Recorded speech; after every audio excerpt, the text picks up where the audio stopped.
Hello, everyone, and welcome into our latest live broadcast. It's the 3rd of July, 2026. It's Friday. Can you believe we're into July already? Man, I hope this summer goes by quick because we have a little break in the weather here in Phoenix for a few days, and then all next week it's going to be in the 110s, 113, 115. Oh my gosh, I try not to think about it. Try to focus on today when it's only 103.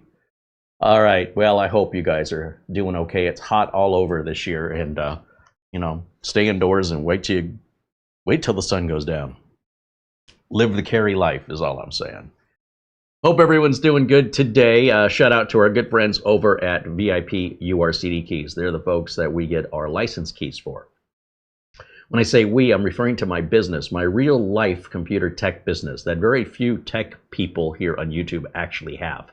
There's a few of us, but more than likely the tech enthusiasts you watch are actually making commercials for products disguised as reviews because that's how you pay the bills. That's not how we pay our bills. We're paying our bills through our memberships and through contributions from many of our generous members. Our friend Buster, for example, sends us an Amazon gift card pretty much before every show, and that helps us to buy things that we can then independently review without any consequence, timeline, or condition. And then, of course, our friend Frankie B with a very generous PayPal contribution just a minute ago. Thank you so much, Frankie. Your generosity is profoundly generous. I said generous. Frankie, Buster, all of our friends in green, you guys are the best. Without you guys, well, we'd just be either another tech channel disguising commercials as reviews, or I don't know what I'd be doing, quite honestly, just pizza reviews. But anyway, getting back to our friends over at VIP-URCDKEys. Because I do have a real business, I have to be competitive. Who's going to pay more for a computer because it came from me? Nobody. They want a better price, right? That when you're shopping, you're not looking for the most expensive one, are you? You're looking for what's the cheapest, lowest price I can get this for. And so in order for me to compete against Dell and HP and even other techs, I have to find a quality, cheap price for Windows and Office license keys that are legal, that have support, because otherwise the customer is going to call me. You know, if something doesn't work right, I'm the one getting the call. That's partly what I include in the sale of a computer, the same as Dell or HP or anybody else. If you find a computer out on the street and you pick it up and put it in your car and you have a problem with it, do you call the house? Excuse me, I was driving in front of your house and I saw you put this computer out in the street and I picked it up. Can you tell me what's wrong with it? No. You pay for that. If you want support, you pay for it. So how do I sell a computer competitively and still be able to afford to support it when people assume the support is built into the price, but all they're focused on is the price and they're assuming everything else? So the easiest way for me to solve that problem is don't get support calls. Build it right the first time. Make sure that you set the customer's expectations up before you agree to the sale. They understand the terms and conditions of what they're buying. Be sure to put a legal licensed copy of any software on it if the customer requests Windows or Microsoft Office. Get a legal license copy, but get it as inexpensively as you can from the most reliable company that will have your back should there be any problems, so you're not left out on your own out at the curb when the customer calls with a problem and then they say, oh hey, you know, my Office isn't working, Microsoft Office, and then you contact the company you bought it from and they don't respond to your email. How long do you think you're going to be in business? How many times do you think that customer's ever going to buy anything from you again? Now, most companies like my own would never, ever disclose where we buy our parts, where we're getting our operating systems, wherever our source is, because then why would you need us? You could just do it directly. Well, guess what? This is a YouTube channel. And if you know enough to watch this channel, then you know enough that you can install your own OS. You would have never hired me anyway, right? So why not just share with you my research that I spent my time and money on trying to figure it out because my business required it. But now that it's done and I already have the work done, why not share that with people? Maybe not just everybody, but certainly people smart enough or knowledgeable enough to come hang out on my channel and watch my videos, because those are the people that could appreciate the value of exactly the amount of work I've done. Or, of course, you're always welcome to go research it yourself and buy a bunch of product keys that don't work with companies that ghost you, and then eventually find another solution. Once I found this solution after being burned countless times, I'm in no hurry to ever go back or even look any further. I am very happy with VIP-URCD keys. Now, if you're wondering how would you get a license for Windows or Office, I always play this video right here, which was from a couple months ago, which is a previous video of mine, but this is on every video you see of mine. When you click below the title, below my name on that first little gray box right there, hit the More button. That's going to show you the video description. In that video description, there'll be links for everything we're talking about, whatever product we're reviewing, as well as Windows and Office license keys from VIP-URCD keys. Now, you don't have to use those links. This is not a commission-based sale, okay? So will you buy it or you don't buy it? I don't get paid any more, any less, regardless. So here we've got, Windows 11 Pro, right? You hit the Buy Now button. It's going to need you to sign in. So at this point, if you don't already have a login, it's free to make one, but you need to have one for them to be able to send you your product key, right? They're not going to post it publicly on a bulletin board. And you also need proof of purchase. So if you have any problems in the future, they ask you for your order number. Well, where does all that go? It goes to your email. Once you set up your free account, then you can add it to your cart. And then if you want to save money off of the price there, oh, by the way, you're free to pay the full price. Don't let me stop you. But if you want to save 25%, put in my name, Carey, in the promotion code box. Then choose how you want to pay and follow the on-screen instructions for that payment method. Within about 2 minutes, day or night, holiday, it doesn't matter, weekday, weekend, within about 2 minutes, you're going to get an email that's a receipt of your purchase with your order number, and you'll get your product key and a download link if you need it. I mean, I don't use the download links because I already have my own Windows, but what I need to buy is the activation key. And, when we install Windows, we never put the activation key in until after Windows is installed. And I think on Microsoft Office, you put it in during the install or it won't install. I think. It's been a while. It's been a while since customers ordered Microsoft Office from me. But the good news is they've got Office 2024. It's under $15. I mean, that's crazy cheap. Microsoft wants over $500 for that. Just so you know. Go Google it or go to Microsoft.com. Look for yourself. And they're exactly the same. Exactly the same. So, it's your money. It's your time. I'm just sharing information that I wish somebody would have shared with me, and I wouldn't have had to spend all the time and money to find VIP-URCD keys, because otherwise, without it, I don't know what my business would be doing. Selling computers without operating systems and telling customers you're on your own to activate it, or offering them keys that are on sale for $60. PC World Magazine keeps promoting the $60 Windows key as though it's half price. Are they on drugs? Do you know how many Windows keys you could buy for $60 at VIP-URCD keys? But they don't tell you that because it's not in their best interest. Everything above and beyond is they're putting in their own pocket. So they're not looking out for you. Of course they're not. What business looks out for you? Businesses look out for themselves. Business's goal is to extract as much money from you as they can get out of you. That's it. Have you shopped for a car? If you're not willing to pay it, go somewhere else. I don't run my business that way. I don't want my customers to go somewhere else. I'm not Walmart. I don't have millions of customers where no single customer I could care less about. If I stopped shopping at Walmart tomorrow, do you think Walmart would even notice? Of course not.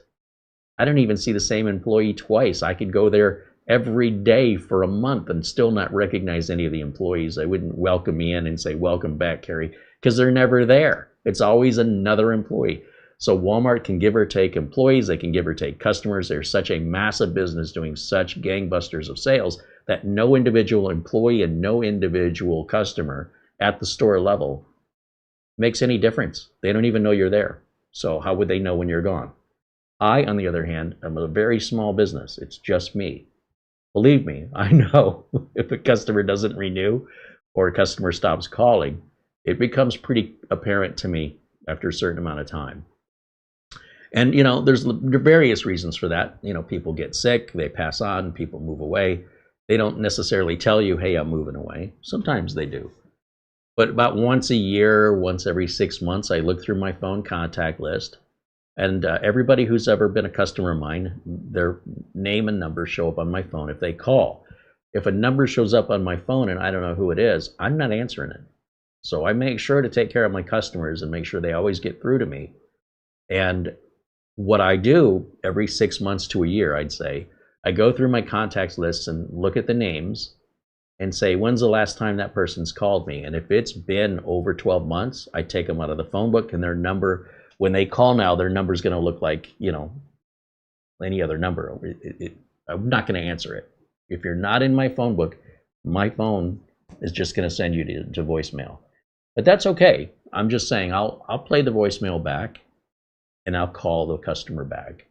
So if it just so happens they called me, Murphy's Law, you know, I go through the phone, I delete all these contacts, and then 2 or 3 of them will call me in the next 10 days after I delete them. And the only difference that the customer knows is if they would have called me sooner, it would have gone right through and I would have answered the phone. And because they waited, now they get reset back to, I don't know who you are. So you have to identify yourself in voicemail for me to call you back. And if they're too impatient and demanding that they're just going to call somewhere else, good riddance. I wasn't making any money from them anyway. Go hassle somebody else. So I consider what I do more of a community service than it is a traditional business. Because again, traditional businesses are just finding ways to take your money. I'm trying to save people money, including all of you guys. And it's through the support of our community with all our friends in green and, you know, generous members, Frankie B, Mark Gaines, Buster, Mr. B508. So many of you have, Luke Greenia, have generously contributed on a regular basis that, you know, it's like, what can I do for you in return? How can I share my knowledge with you about running the business that would more than likely benefit the majority of you? So that's my goal here, is to build a community where we all help each other out. So I thank you all for being a part of it, and I hope you're all having a great Friday. It's time for the weekend. Tomorrow, America's 250th birthday. I was 8 years old in 1976 when we celebrated the bicentennial, America's 200th birthday. And we had license plates in Michigan that had the American flag on them, and everywhere. It was so patriotic. This year, not so much. Now, granted, 250 is not as big as 200. You know, it's a mid celebration instead of a full century celebration. But I went to Walmart and I got the obligatory hamburgers and hot dogs. So we're ready to barbecue. I think it's a law. So happy 250th birthday to America. And we hope you all have a safe, happy holiday here if you're in the States. I know we have viewers all over the world, but obviously that's a message for our fellow Americans. All right. Now then, let me say hello to everybody joining us here. Who's in our chat room today? Victor Torres says hello. Sean Skinner says hello. There's Montana 528 saying hello. And Katrina H. Welcome in, Katrina. I see Michael Lavelle saying hello, and David Graham joining us as well. There's Luke Greenia saying it's a very hot Vermont today. Yeah, I've seen the news. It's hot all over. Andy W6AD says happy Mini Palooza, Mara and Carey.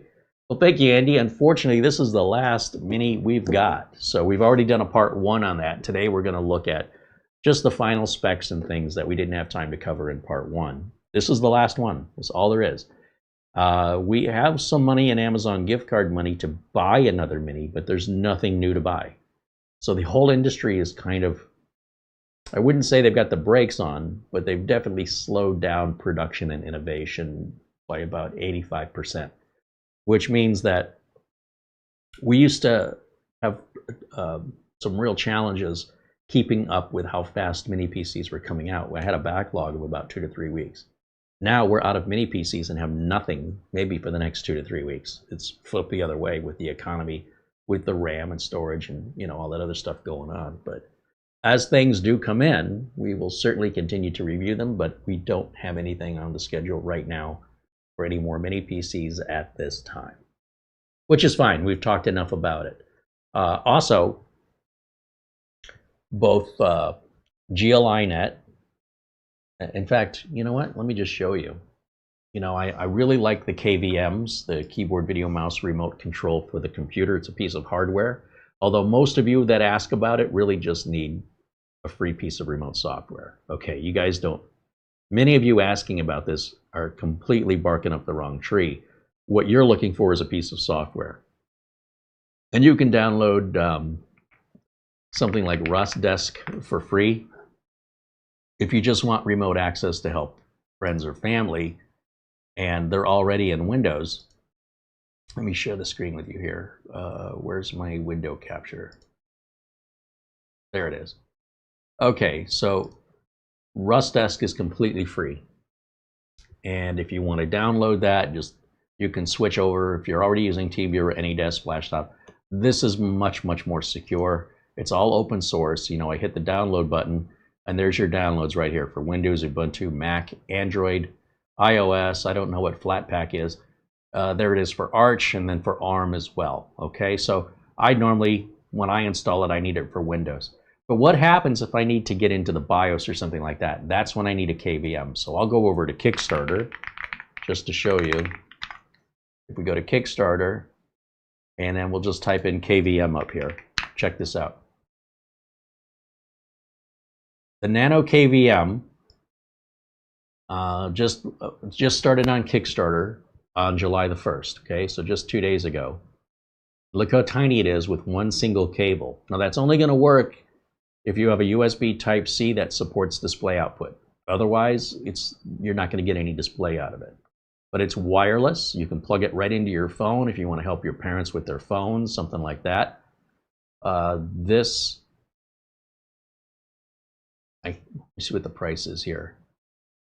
Early bird special, $59. I mean, that's crazy cheap. It looks like they have only one left at that price, and then they go down to the next one, it's $10 more. And the one for $10 more has 69 backers. It doesn't say how many there are. Maybe that's just the regular price. Then they have the Go Plus, and the difference on this one is it'll run AI agents. Now, mark my words, I have no interest in AI agents, and in 2 or 3 years, I might say I can't live without an AI agent. But I can't imagine what I would be using an AI agent for. Therefore, for me, I would not pay the extra money for the AI agent. That doesn't really make any sense. I think that's the only difference I'm noticing. Yeah, you see there's 2 plugs here. I don't know what this other plug is for. That's interesting. Here's a 3-pack for $199. So you can save a little bit more in bulk orders. I don't think you can bulk order more than 5. Anyway, this is something I'm really excited about. I've gone ahead and ordered one right on July 1st. I got the early bird price. I just ordered one. But the one I ordered before this looks like it's also going to ship about the same time, and that's from GLINet. So if we come back over here, where's GLINet? Not appearing. Okay, let's call it a Comet Q. And, oh, they're not on here. Let's do a search for it. GLINet Comet Q is the same thing like Coke and Pepsi, GLINet versus Nano, except GLINet is more expensive and physically larger. Also, they tend to be a little bit more limited. They're a good company, and if the Nano KVM didn't exist, I would love their products, but they always seem to fall behind. Look how much bigger this is. It's more expensive, and it basically works exactly the same way. So I've ordered one of each so I can compare them, because I'm hoping one day GLINet will be better than Nano, the SiPede Nano. So far, they keep falling behind. They're more expensive, less flexible. In fact, if we go back, let me go back to Kickstarter one more time. One more time. I think they do a comparison without actually naming them, which I thought was kind of ballsy. But if you scroll down here, what's that other cable for? Power delivery pass-through. Oh, okay, I see. They compare themselves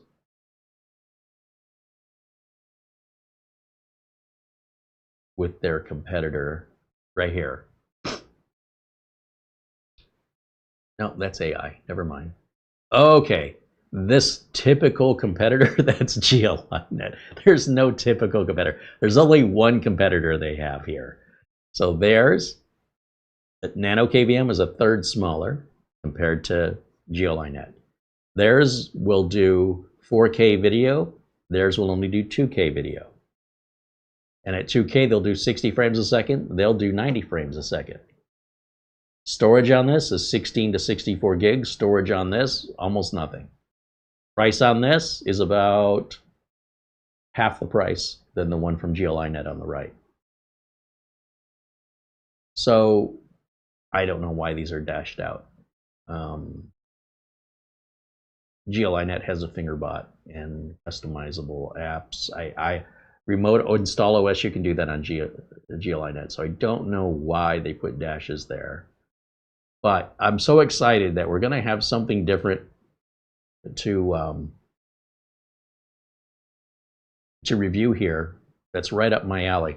And you can see they've been working on this since January versus GLInet only started working on theirs. So that means that GLInet needs 3 months from the time they start the Kickstarter until they ship. Nano KVM only needs 1 month because they're already in production right now. That means that in August, they'll start shipping both, right? GLInet will be 3 months since Kickstarter, and Nano KVM will be 1 month. And it's going to be feast or famine for me. I mean, they're going to have nothing, or I'm going to have both. And that's okay. I really am rooting for GLInet to shine through. I'm just not expecting it. But that's why I need to test it and verify if my assumptions are correct. At some point, you know, Nano KVM or Cyped, they're not going to stay in the lead forever. And I love competition. But to pay more for something larger and less capable, when you can get something smaller, cheaper, and more capable, doesn't mean the other product's bad. It's just bad in comparison. If we didn't have anything to compare GLInet to, I'd love it. But unfortunately, they're not very competitive. It's almost as if they're not aware they have a competitor. I don't know what they're thinking. But eventually things change. So will that be this time around or next time? Well, I do like their company and I like their products. I just like Cyped's competitive products better. I think, again, they're better value, they're smaller, they're more flexible, more capable, and you know, about half the price. So why wouldn't I? So with that, let me get back over to let's see, on camera 1 here. We've got that coming in, but that'll be August. I was saying hello to everybody, wasn't I? Boss joins us and says hello. There's John Rogers saying hello, and Jim Kenny, Eddie Casanova, and Ben Laird. Ben says hello from Scotland. There's Buster saying hello from Edinburgh, Scotland, where he says the temperature right now is 56 degrees Fahrenheit, which is 13.3 degrees Celsius, and it's raining.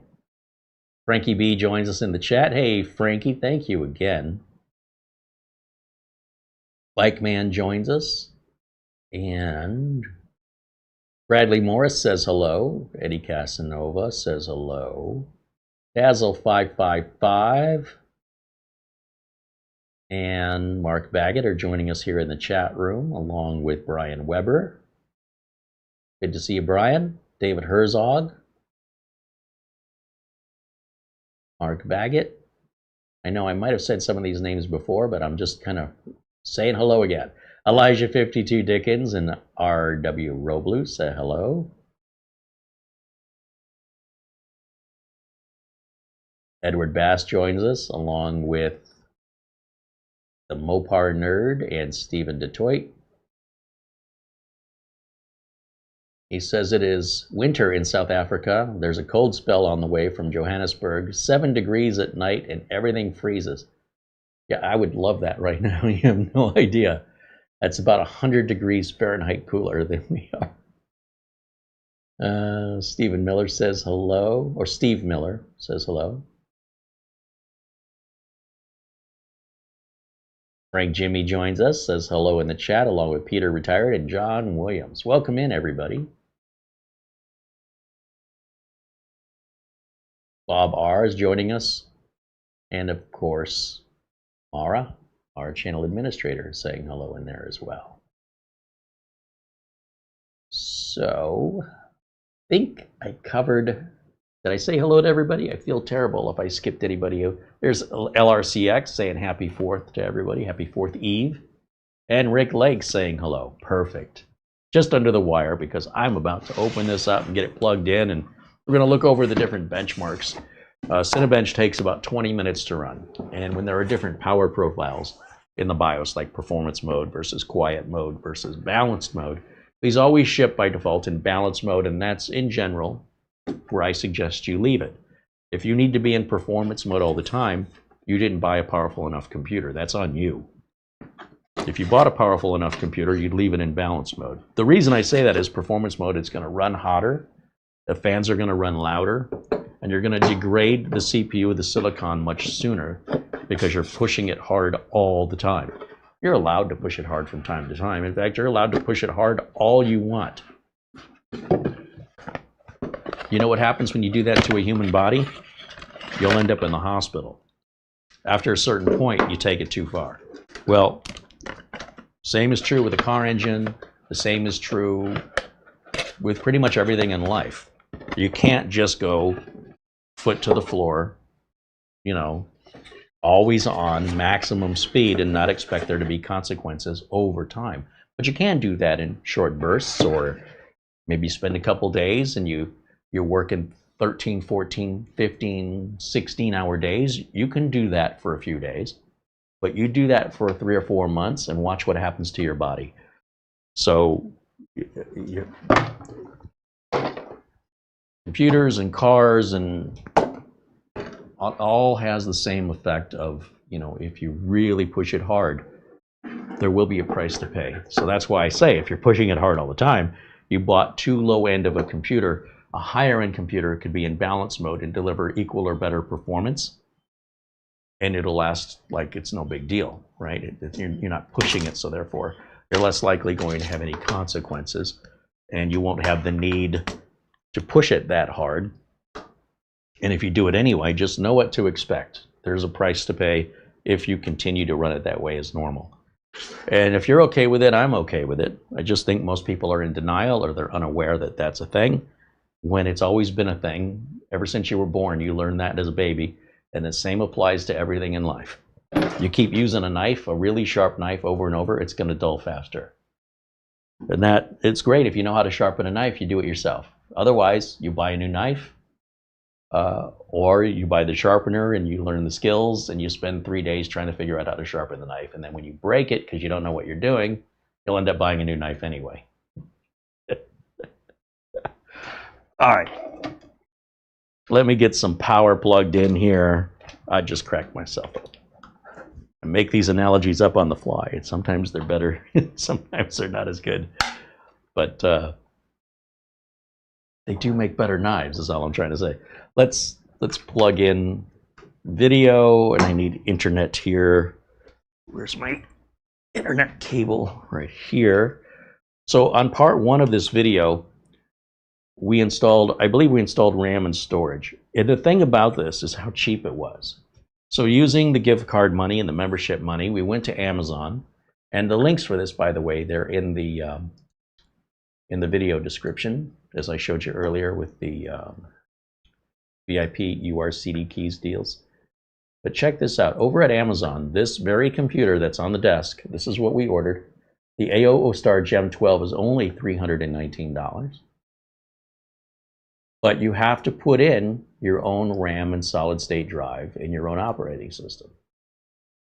So when that's said and done, you're probably at another $300. But if you already have a spare SSD or you've got some RAM laying around, or the RAM in your current system will work in this, it's a relatively inexpensive upgrade at $300, $319. Because you're getting a Ryzen 7 8745HS. That's an 8-core, 16-thread CPU that exceeds 5,000 megahertz. And then, of course, it supports OpenClaw if you want to do the whole AI agent thing. I don't know why anybody would, but some people are developers. Most of the people that are on YouTube are consumers. So I don't know yet what a consumer would do with OpenClaw, but for hobbyists, home labbers, and developers, OpenClaws, anytime you hear that, right now at this stage, that's for developers only. And then it's got Oculink as well, and that's really surprising at this price point that you can buy an external graphics dock and plug any graphics card you want into it, and then plug it into the Mini, and now you've got gaming desktop style performance, or gaming desktop level gaming prowess, because what's giving you that is the video card, and this is way too small to hold such a video card, nor can it provide enough power for a modern day high-end graphics card.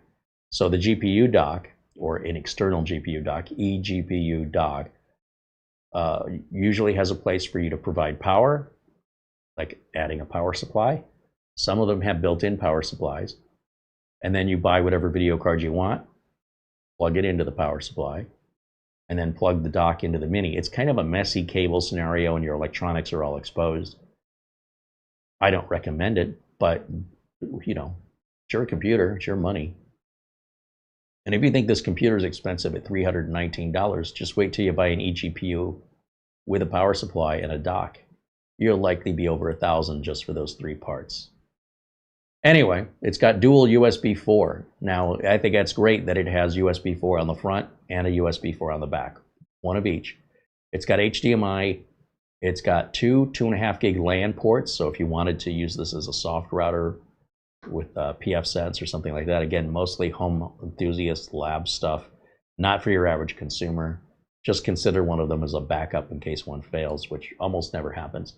And it's got built-in Wi-Fi 6, and that's also including Bluetooth 5.2. That is a lot for $319. I don't care which way you slice it. That's a good deal. Now you notice it says operating system, Windows 11 Pro. Well, how can it have an operating system if it has no SSD?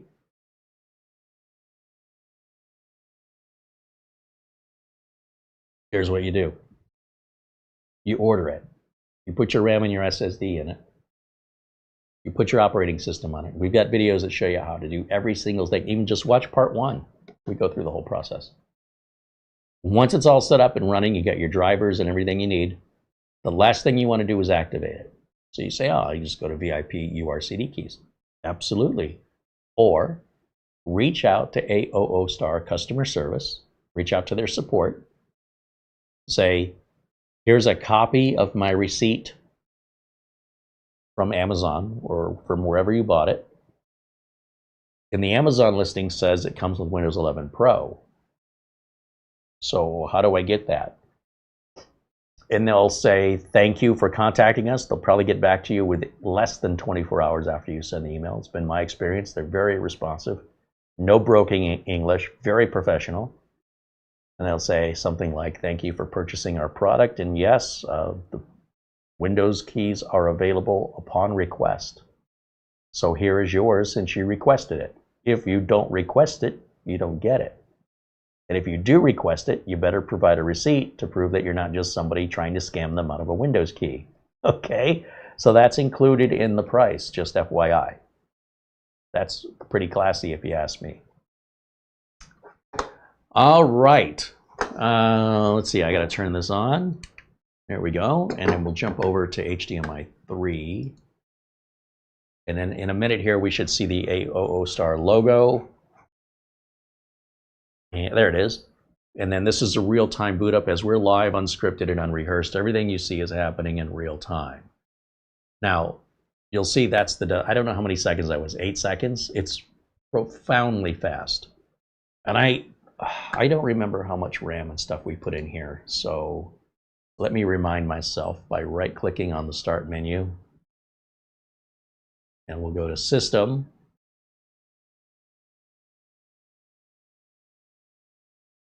We have 32 gigs of RAM in there.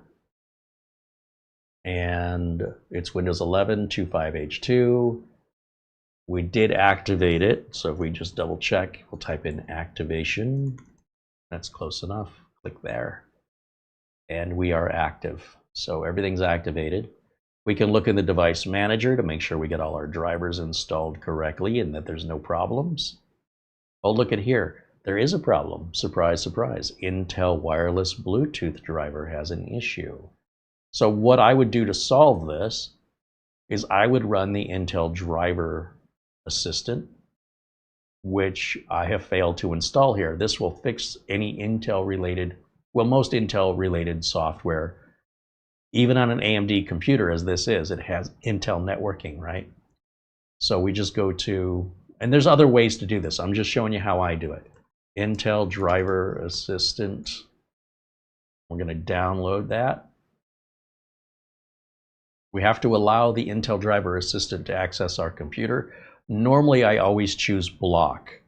This is the one exception because the driver and support assistant needs to be able to report back your system specs to understand what's missing.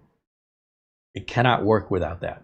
So accept and install. This is a support file that the Intel driver assistant relies on to run.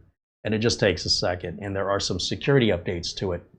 Once you install it, that Windows update that was previously up to date is now going to want to update that little prerequisite file.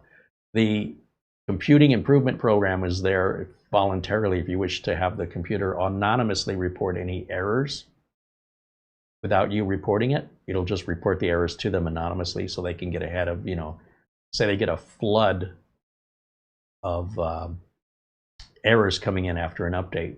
Then you don't have to reach out. They already know what's going on and they can work on the fix. So whether you choose to accept or decline this, a lot of people today are paranoid. They're self-important. They think everything they do is important, even though nobody knows who they are, and they can live and die, and none of us would ever know they were ever here.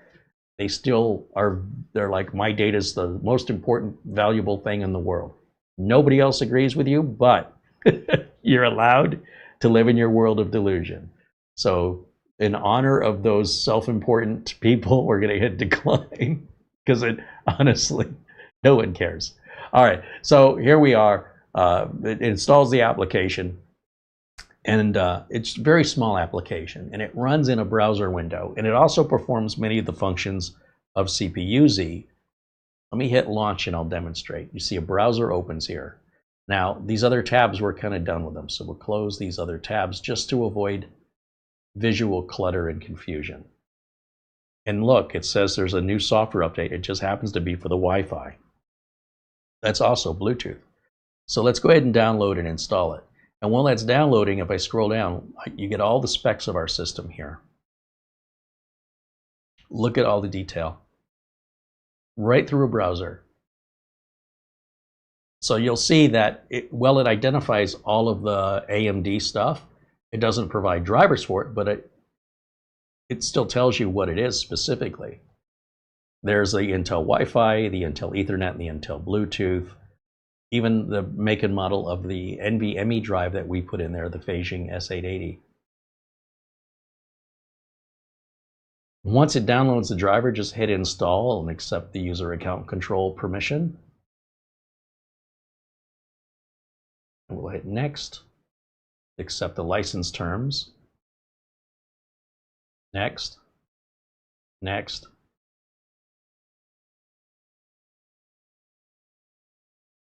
And this is a pretty quick driver install. It only takes a minute. And finish. Now, it may be possible that when it rescans, maybe it finds, oh, now you need a Bluetooth driver, because Intel will separate those out. So let's just take a quick look and see if anything has changed in our device manager. And you'll see the Intel wireless Bluetooth is still having a little bit of a hiccup here. So what I would do is I would just remove that. And we'll remove the driver because either the driver's missing or it's wrong. And then I'll hit refresh. That's this icon right here. And it should find the Bluetooth again. And let's see if we go under networking. No. So it is finding it, and it's saying we have an issue. Status device power failure. That's a new one. Okay. That's okay for right now because, quite honestly, I don't know the answer for that yet. But I do want to reboot and allow these changes of the new driver to take effect. And then we'll also refresh the Intel Driver Assistant to identify, just to verify that it's saying the Bluetooth driver is fine.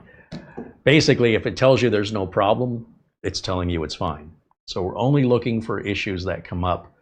We're not looking for anything that's working. It's not going to, the Intel Driver Assistant isn't going to draw your attention to anything that's working. That's not its purpose. Its purpose is to say, one, you're missing a driver, or two, the driver you have is out of date. That's all it does. Otherwise, it doesn't provide you anything other than confirm that.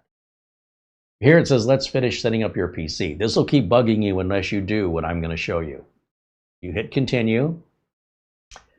You hit skip. You hit back and hit skip for now. And now it's just going to leave you alone for quite a while.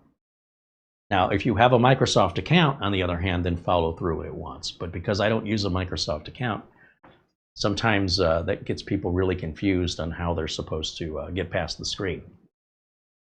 And that's how I do it. Let's right-click on the Start menu. Let's take another look at that device manager just to see if those Wi-Fi drivers did anything. And look, they did. No more problem with the Bluetooth anymore. Have you tried turning it off and on again?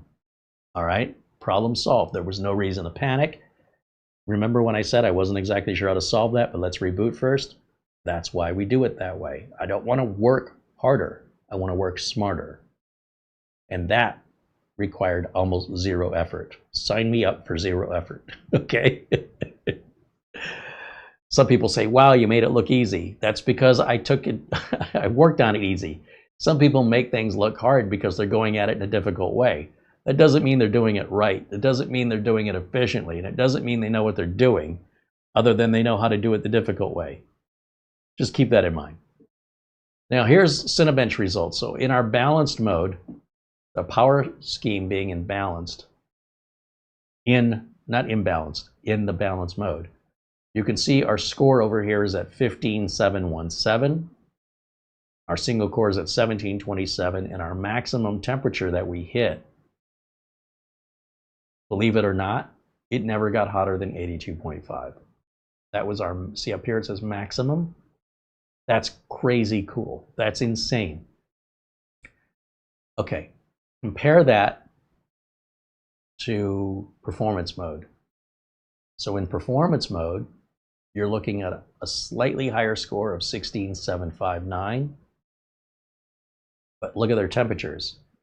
Still pretty damn good. You're still looking at about 87.1 maximum, which isn't bad. Not bad at all. And we'll look under the quiet mode. And that's where everything's a little bit lower power, less fan noise, less heat. And here our score, 15279. And our maximum temperature only reached, are you sitting down? A maximum of 73 degrees. So it can be pretty drastic with regards to the heat and the noise by simply reducing the amount of power that the CPU has. But if you add more power to the CPU, you'll see slightly higher scores and much higher temperatures. And so for me, that's why I suggest leave it in the balanced mode. It's sitting between quiet and performance. That's the sweet spot for longevity, reliability. You know, performance isn't really that fast if the machine's crashing. Performance isn't really that fast if it means you're going to wear it out sooner. If I hand you a gallon of milk, you could drink that gallon of milk in 2 minutes, or you can sort of ration it for a few days, and maybe it'll last you a week, 2 weeks. Okay, might even go bad before you finish it up. Ideally, that's what you want for this computer or any computer. You want it to go obsolete before you wear it out. So how you treat it, how you use it, will also determine how it treats you and how it uses you. Generally speaking, that's a good rule to live by. So if I had to put this in performance mode, I wouldn't leave it there permanently. I would have to remember to put it back to balance mode. If I leave it in performance mode permanently, I am reducing its overall lifespan. By exactly how much, I can't tell you. Depends what you're doing with it, how frequently you're doing it. And of course, then we have to wait the test of time. And by then, it won't matter because they don't make it anymore. After, once that amount of time has passed, it would be considered obsolete regardless. Unless it happened to fail on us, within, say, 2 or 3 years. But even within 2 or 3 years, they likely, AOOSTAR won't be making this anymore. It could be, but it's not likely. All right, so let me get back to, so it was 15279, and on regular balanced mode, it was on 15717. And then in performance mode, it was in 16759. I mean, that's a pretty significant jump right there, but you're still looking at low teens of performance difference. If you handed me $5,000 and you said, here's an extra $160, great and everything, but honestly, the $5,000 is what I'm focused on. That extra 160 is kind of take it or leave it. In my opinion, it's such an insignificant amount of 5,000. Yes, it is more, and I wouldn't turn it away. But if the cost of that was that I had to work harder, then the amount of work that I'm getting paid for no longer is a good value for me anymore. It's a good value for the person paying me to get an extra 15% out of me, let's just say, or 10%, whatever that works out to. And but to do that, I've got to work, let's say, 30% harder to make 10% more. That's why I'd say, no, you keep your 160, just give me the $5,000 so I can continue to work at a balanced pace. Then I'm not wearing myself out and I feel like it's good value for the money. I would say the same thing would apply to a computer. Now, with regards to Crystal PCMark, you'll see here, we've got Gen 4x4 speeds on our reads and our writes, but that depends on what you put in there. Remember, it comes with no SSD, so this is on you. If you don't like the numbers you're seeing, it's because of what you put in there. This will read up to 7400 on a high-end, say, Western Digital Black or Seagate Fire CUDA drive, but that's going to cost you a whole lot more money just to get a little bit more. See, we're right back to that same, kind of goes out of whack, out of value. And then if I look in the device manager, I've been taking a shot of just what network adapters it has, and you can see these are all Intel wired and wireless adapters in this AMD computer. Okay, so overall, I think this thing is a bargain. What's surprising to me is AOOSTAR a couple of years ago, I felt like they were kind of second choice. They were just trying to keep up with B-Link and others. Now, times have changed. B-Link has fallen off the cliff. Yeah, they still sell products, but their support is about gone. Try and find drivers for a B-Link unit from 2 years ago or longer. I dare you. Try and find them. Reach out to B-Link support. I dare you. Try and get a response. Maybe in a message form.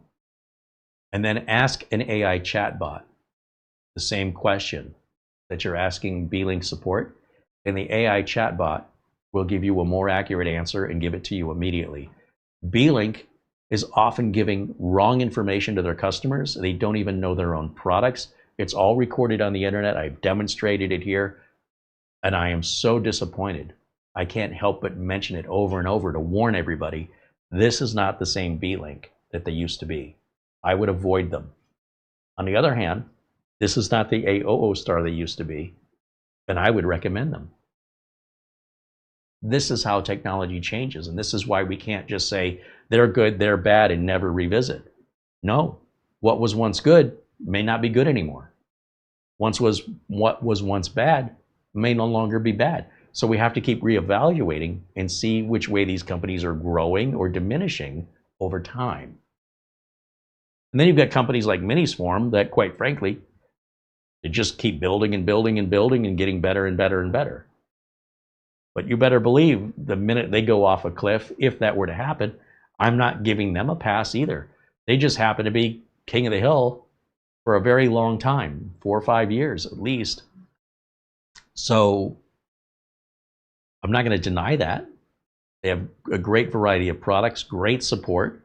They offer their machines in bare bones models, most of them. If you know, back when they were doing it, there was no RAM and SSD crisis. That's how far ahead of the curve the people at Miniswarm are.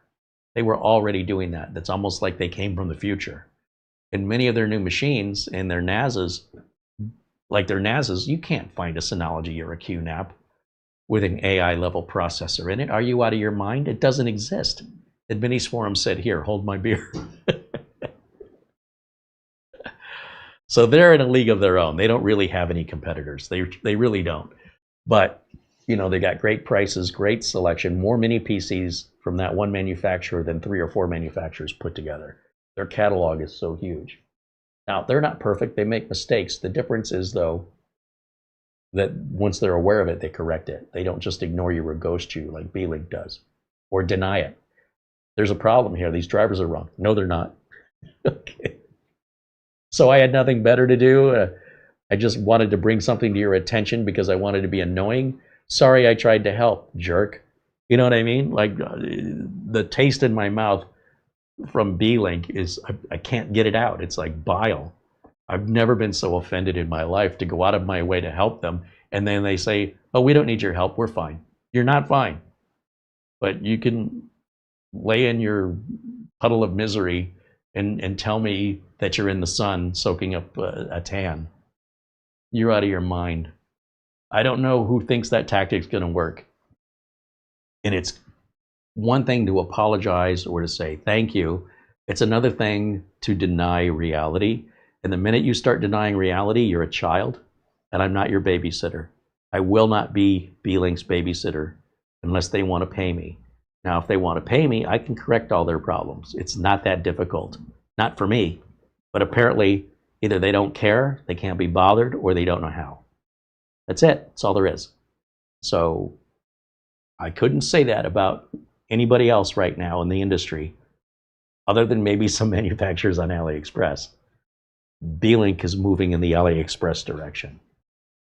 Have I said enough negative about B-Link? It offends me that such a good, trusted company has lost their way. And then when you try and help them, they insult you.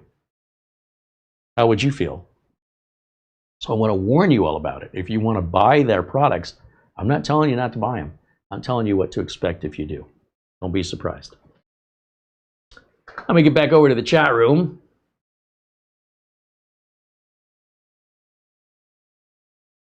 There we go. Alvin Shaver says hello. 110JS says hello. Asking if the Windows 11 key was not in the BIOS. I don't remember. Does it matter? If you're ever installing Windows 11, and when you go to install, it doesn't ask you, do you want Windows 11 Home or Pro? When it just automatically skips that question, your BIOS has the key, because that's determining the version. We've looked at somewhere around 125 mini PCs over the last couple of years.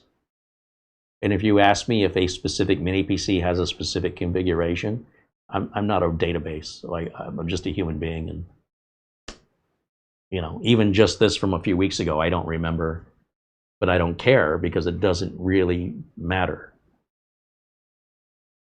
If you ask me how much gas do you have in the tank, say we're driving and we're in the city, who cares?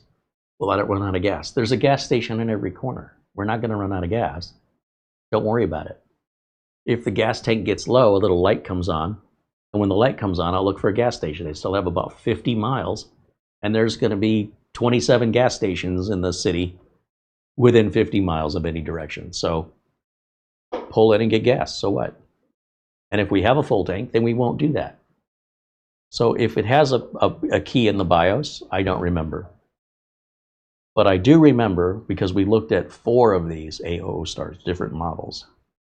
I think one of them automatically activated. But the other 3, we just wrote to AOOSTAR support. You would send a copy of your receipt to prove that you bought it, and they'll send you back a product key. So what? Windows doesn't require a product key. Windows works for free. It always has, at least since Windows 8? Windows 7? Windows 8? No, it had to be Windows 8. Anyway, all it does, it puts a watermark on your screen after a few days. It says you haven't activated Windows. And it doesn't let you change your wallpaper and your fonts. Like those kind of personalization things. That's all you're paying for with activation. So it's not like you can't use the computer. Every program opens and loads no differently, with or without activation. And it'll work that way indefinitely. Activation is optional for people who want to get rid of the watermark and for people who want to change their wallpaper, stuff like that. So that's why I say who cares? If it's in the BIOS and not in the BIOS, it doesn't really matter, because all you gotta do is ask for it, they'll give it to you. Okay, but I appreciate the question, but it's really nothing you need to have any anxiety or worry about. They got your back. That's one of the things I'm looking for when I'm reviewing computers is, if they don't have my back, what happens when a customer calls me and I'm supposed to have my customer's back? Now that's going to cost me money out of my pocket because the company I bought it from won't have my back. Or I tell the customer, well, since the company I bought it from isn't giving it to me, I can't give it to you. And they'll say, well, you'll never give anything to us again because we're never going to come to you again. You've just thrown your own business right under your own bus, you moron. So don't be a cheapskate. Pay the money out of pocket. Keep your customer happy so they'll keep giving you more business so you can make more money tomorrow. And then take your business somewhere else so that if that happens again, it won't come out of my own pocket. That's just the basic one-on-ones of staying in business. You've got to bring in more money than you're spending. And not every vendor is going to treat you the same. And it's no different as a customer. If you go buy something off of Temu or AliExpress, you likely get no warranty and no support. And if you do, you're lucky, but there's nothing you can do. If they say no, they're in China. What are you going to do about it? Cry? That's your decision. If I make that decision, I go out of business or make it very hard to stay in business. All right? So you do you.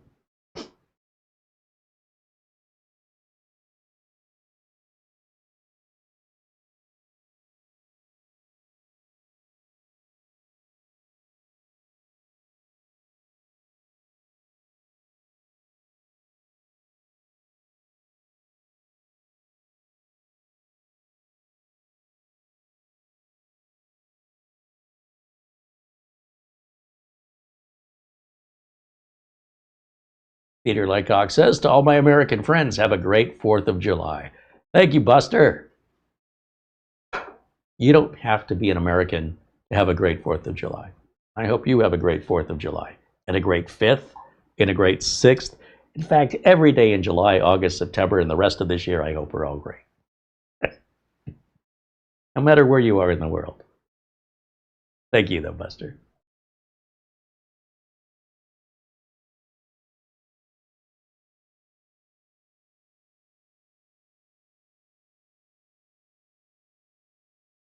Vibration Sound says he recommends Windows Pro for advanced things. Like what? What would a home user do with Windows 11 Pro? Name one thing. I mean, these days you could go to chat, AI chatbot and ask it and it'll tell you, and then explain to me a scenario where you would want to do one of those things. Where would a home user need to sign into a server? Where would a home user want to use BitLocker? Where would a home user want to use remote desktop connection that's very, very insecure when there's free services like RustDesk and others that are far, far superior? Am I missing anything? What am I missing? But it's your money. There's a very effective psychological marketing campaign that has infected the mentality of people that think they're tech savvy, that get swept up in spending money they don't need to spend. And partially that's because in the Windows 7 days, there was a limit to how much RAM you could have on the home version versus the Pro version. And so for whatever reason, people latched onto that. And they believe that Windows 11 Pro is better than Windows 11 Home. And it just isn't. It's the same product.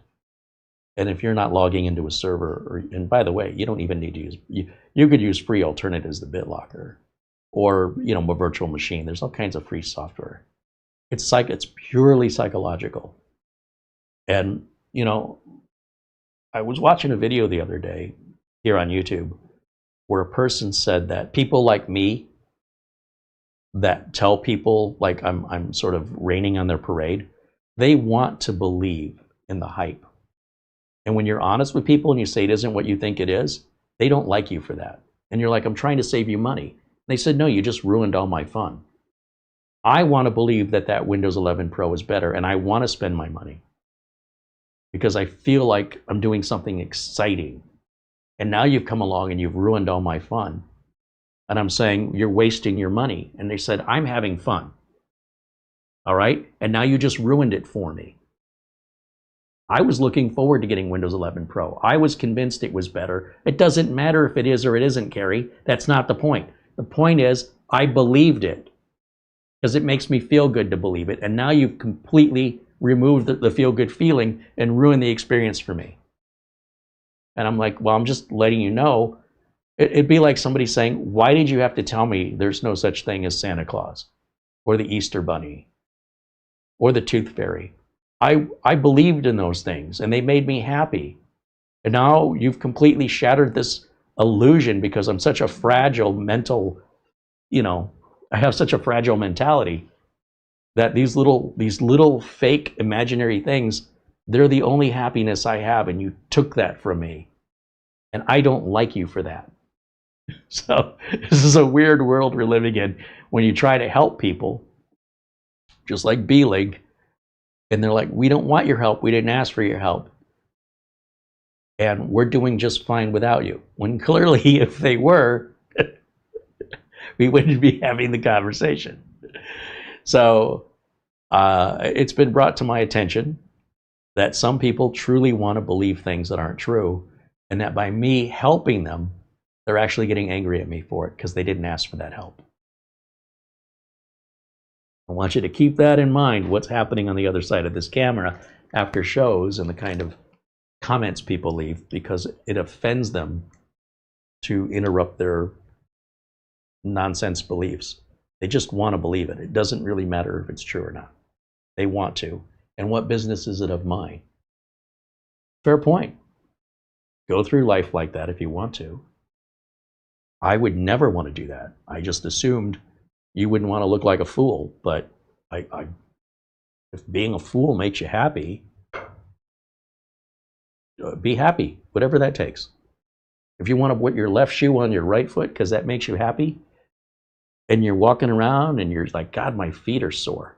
That's because your shoes are on the wrong feet. I like it that way, Carey. Can I just like it that way? Okay, sorry. My apologies. Wow, what a world.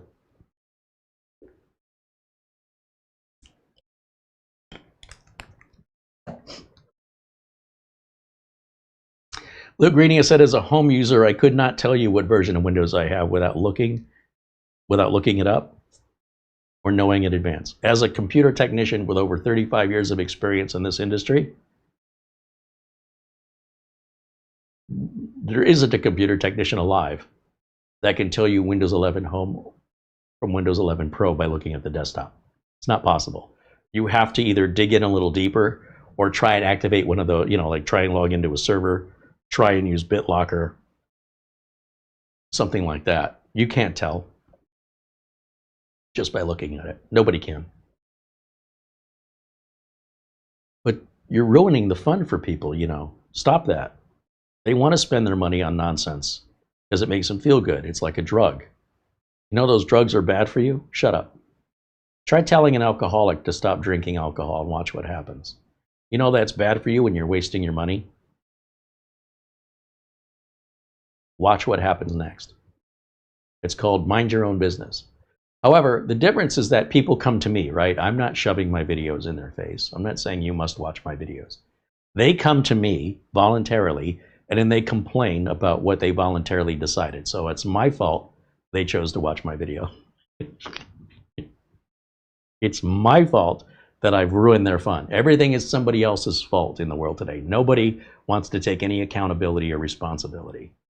When I say that, I'm saying there are large amounts of people, I don't literally mean nobody. That used to be pretty rare in the 1970s and 1980s. People used to have dignity, and they would have humility. Not today. It's almost like they boast that they can be stupid, and they're proud of it. And that's the strangest, most bizarre thing. I never saw this coming. And thankfully, not everybody's that way, but it's so common on the internet. It's almost 50-50. When you talk to people, it could go either way. And they talk like, you know, like they know what they're talking about. It reminds me of the Monty Python sketch where this guy's sitting on a park bench spouting off nonsense that's completely false. And he says, did you know it's a fact that a whale is actually just a very large fish that lives off of a diet strictly of nothing but bananas? What? And he's just like naming off all these things that are completely wrong and don't even make any sense. And after he's, you know, this guy's waiting on the bus or something, you know, he's just sitting next to this stranger, and the stranger just keeps, you know, did you know when you eat something, your body takes 3 to 6 hours to digest it? And that means nothing you ever eat is ever really fresh. What's going on? And the guy gets so annoyed, and he turns to the guy and he says, do you know you're the most annoying person I've ever met in my life? You are the dumbest, most, you know, ignorant person ever to exist. And the guy opens up his little notepad and he says, is that a fact? Oh, man. So what we were making fun of in the 1960s, 1970s has become reality to some extent, much more so than it was back then. It's always been around, but it's like a disease. It's proliferating. So be aware. Protect yourself out there when you're engaging with people online. You have no idea who's on the other side of that keyboard. And whether or not they're just trolling you for fun or they're being sincere, it's hard to tell anymore. There's Mark Baggett saying hello. And does anybody else come in?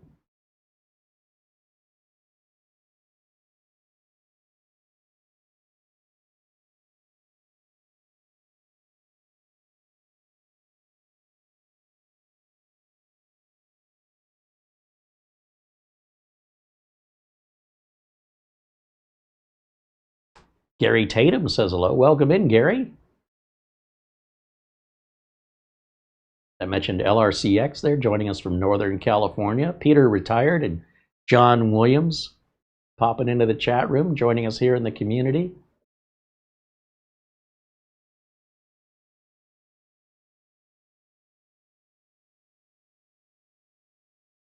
Greg Jimmy's saying happy 4th of July to everybody, and Mara and Sable the cat. He says he's ready to take a much-needed day off and get his barbecue on tomorrow.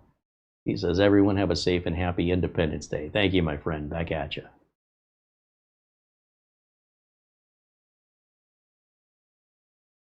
Nicholas Barlow says hello in the chat room.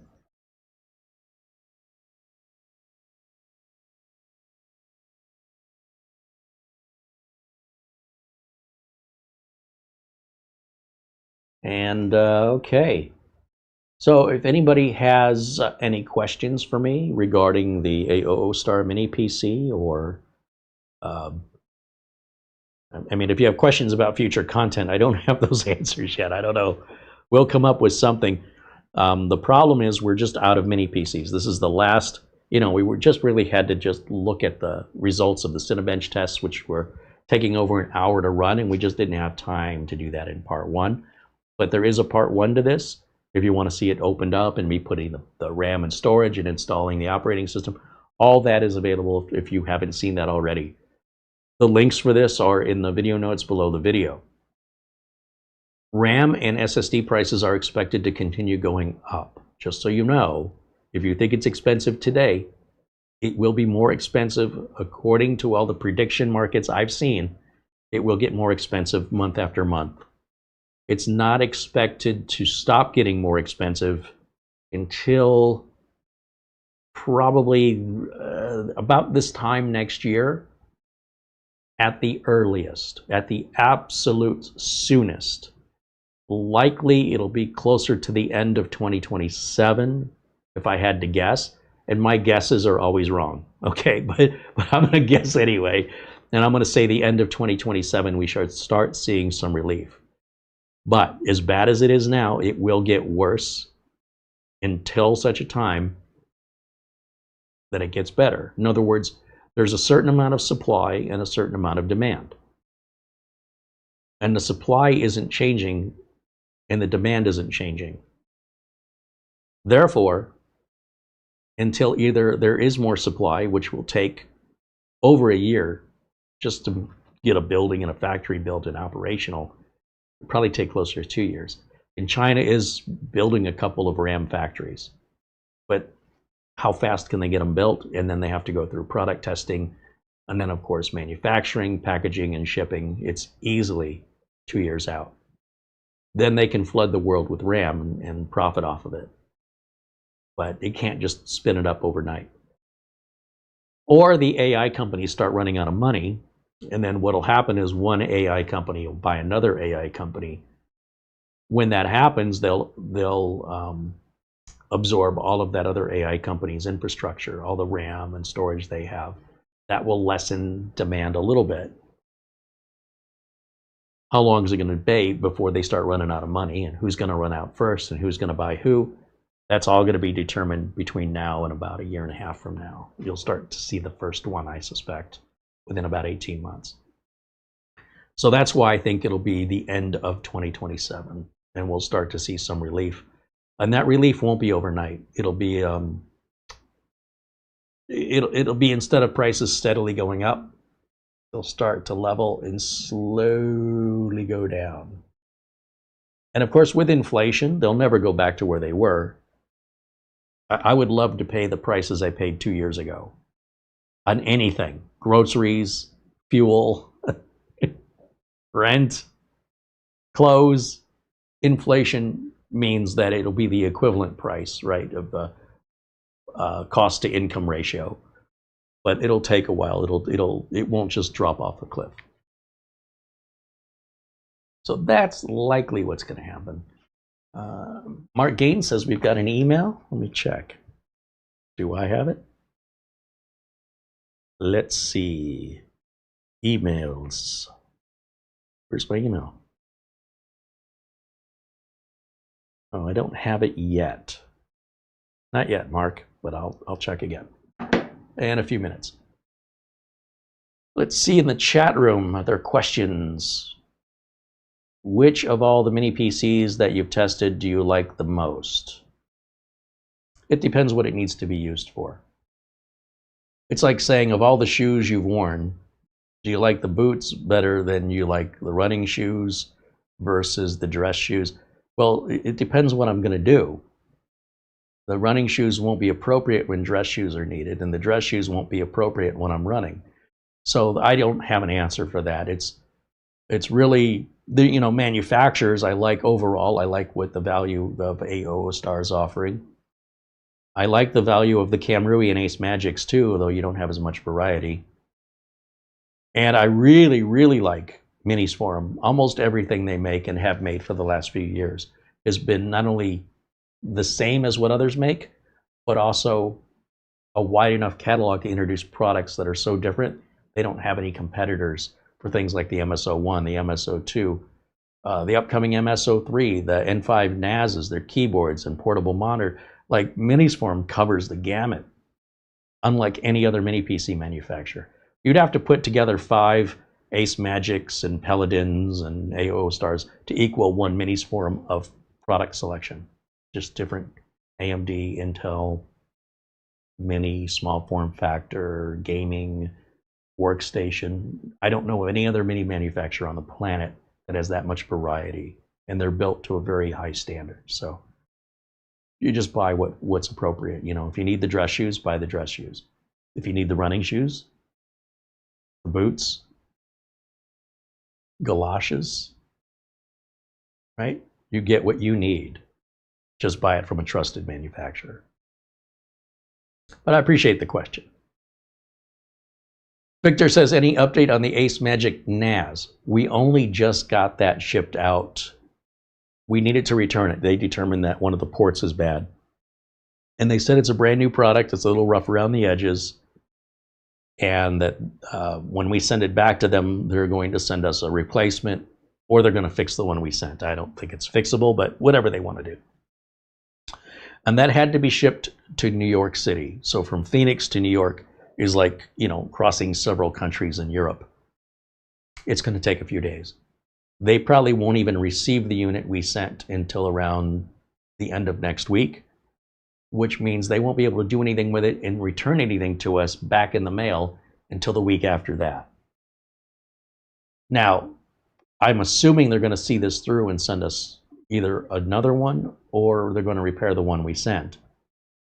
It's also possible they take the unit back and never talk to us again. So that's where we're at. I'm assuming, with good faith, that they're going to do exactly what they said they're going to do. But they had me ship it to them via the slowest post office shipping possible, which is the United States Postal Service, from Phoenix to New York at the cheapest possible rate you could imagine. So it could take 10 days to get there. I wouldn't be surprised. And remember, they're not going to deliver that on the weekend, so 10 business days. That's 2 weeks.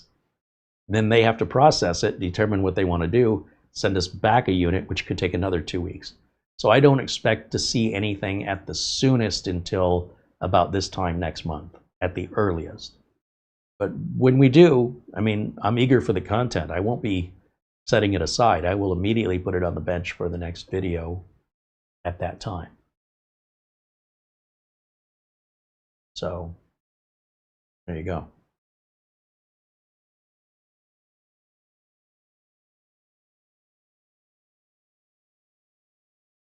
Andy says the end of Mini Palooza for now. A little break.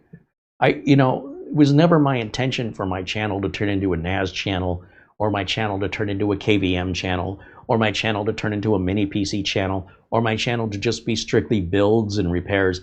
I'm trying to do a little bit of everything, and it just tends to come and go in spurts. Like you get everything all at once, and then you get nothing, and then you get everything all at once. It's feast or famine. And so this is just more of the same, and it also helps keep me interested in the variety of the things I'm doing here. And reviewing mini PCs is starting to get a little boring for me, to be honest. I think the timing on this is perfect, because if there were more mini PCs for me to review, I'd rather not do them. I'm kind of sick of it. I know that may be blasphemous for me to say that to Andy, but I need something else. I gotta find something else to do, because that's boring. Now, I've been helping customers, but mostly the customers I help, it's all done remotely. I cannot share that with you. So there's still repairs being done, and there's still tech support being done every week. The difference is times have changed. Everybody's got broadband. Everybody's paranoid about their data. So people don't want their stuff filmed, and even if I could, I don't want to drive across town and pick up a computer when all I have to do is click a mouse and I can fix it without getting out of my chair. That means that content's not available to make anymore, because the world has changed. And so with that, we're trying to change with it. But it's important for me to have some variety. I don't want to just keep doing the same thing over and over again. So hopefully there'll be enough of a break that when another mini PC does come in, we'll be looking forward to looking at it instead of feeling like it's a chore. least for me. Minis Forum has the MS03 coming out, which looks astonishing. But that's not expected until mid to late July, so another 3 or 4 weeks. We'll get one. I'm sure we'll get one. It won't be this week or next week anyway.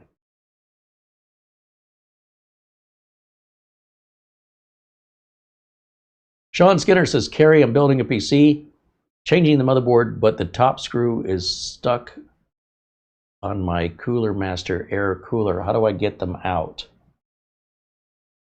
Well, I don't know what you mean it's stuck.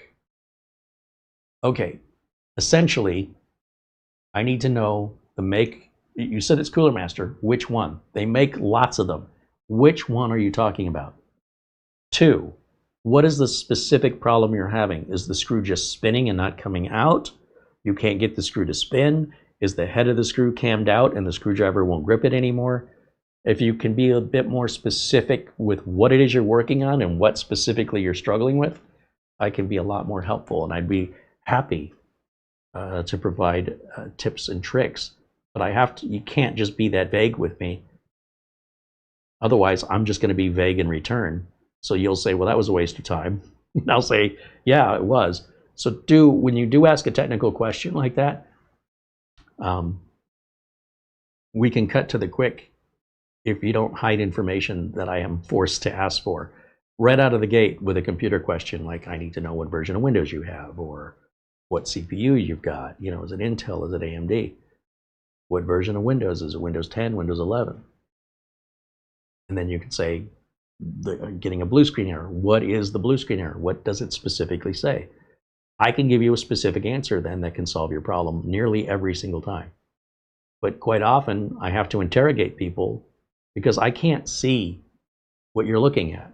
You have to understand, I can't see what you're seeing. You have to vocalize it as if I'm blind. As if you're talking to somebody blind and say, I've got this Cooler Master blah, blah, blah model, and there's a screw here that won't turn, or it's just turning and it won't come out. You know, explain it to me like I'm blind, because I am blind. I cannot see what you see.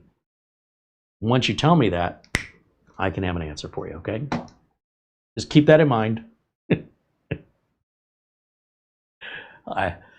Working remotely, I'm working blind, just as anybody else would be.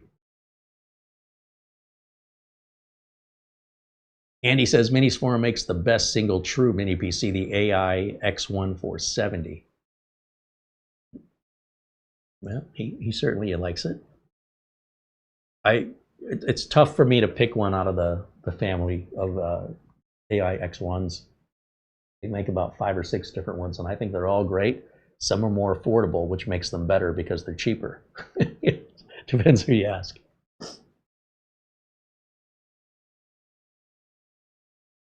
John says, oh, never mind, he just got the screw out. I should have told you more. Thanks for the help. No problem. I'm just trying to make everything smoother, right? If people don't want to volunteer the information, we'll continue to interrogate them, and it delays any sort of answer because until we get the information, there's nothing more we can do to help. So if you want an answer faster, it's your choice. You need to anticipate what I'm going to ask you. And that is, I can't see what you're seeing. You have to describe it to me. Let's see.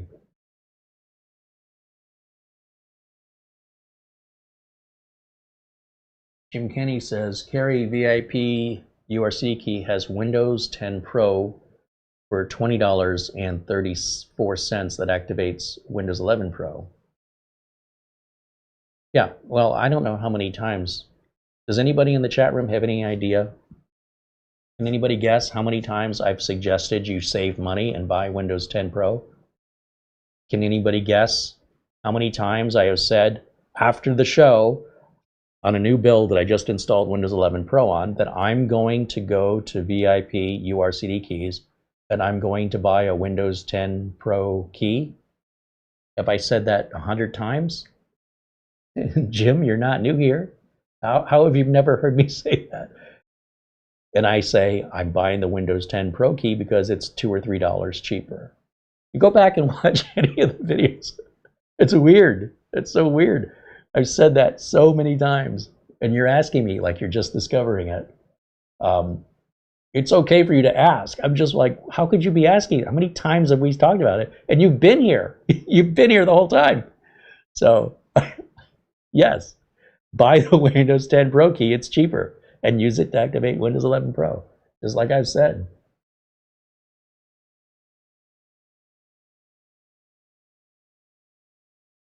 I know some people feel like, well, you tell people to ask questions and then you're like making fun. I'm not making fun. I'm baffled. I'm like, if I literally just gave you the answer to something and then you asked the very question I just answered,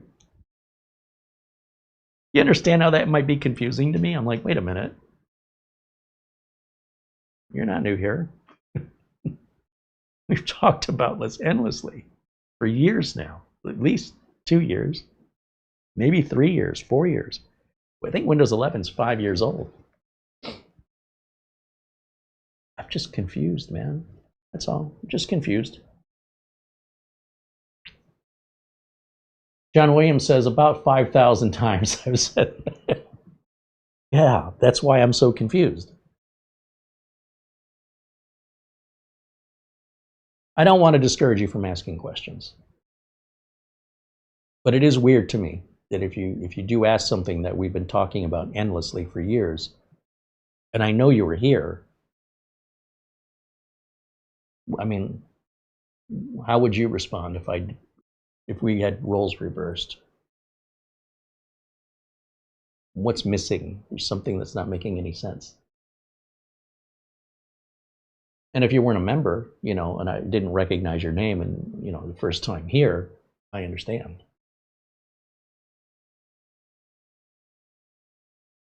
But that's basically that's the way it's been. You're not discovering anything new. It's been that way. But don't let that shy you away from other questions. I hope it doesn't.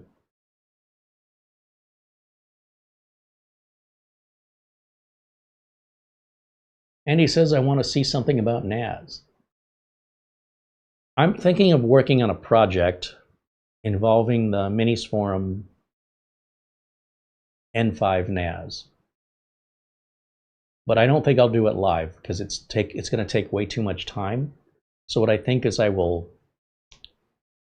film it in pieces and then put all the pieces together to try and make like a 10-minute video.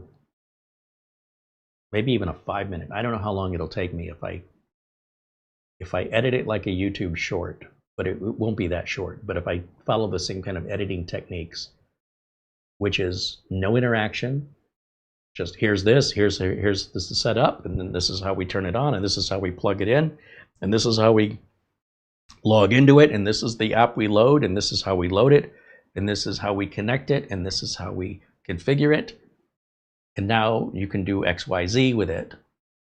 I think I can do that. It might take a day or two to film it, but I think once it's edited down, it could be under 10 minutes.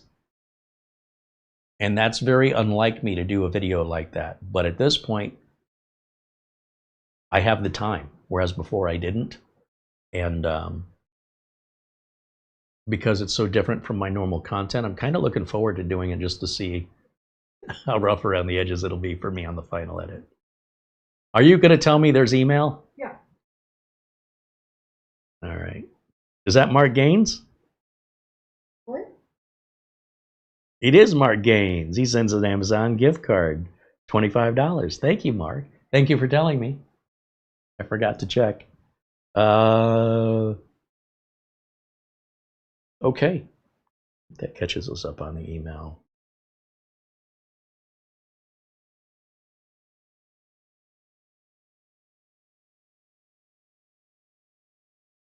I think Frankie had a message on his contribution. Frankie. Oh, he says, for all the work you did on my mini PC, thank you again. Frankie, you can send me all the work you got, my friend. You are a pleasure to do work for, and a great friend. Well, I consider you a friend anyway. I hope you think of me as a friend. I hope we're all friends here, and that we can not have to worry about putting on airs, you know, to try and be a certain way. I hope that we can be relaxed and enjoy each other's company and just hang out and no differently than you would with friends hanging out at a bar. That's what I'm trying to build here, this sense of community where everyone is welcome, so long as they're kind. If you got a friend that's not kind to you, they're not your friend. And I just want friends here. So I appreciate everybody that's here because I consider you all my friend.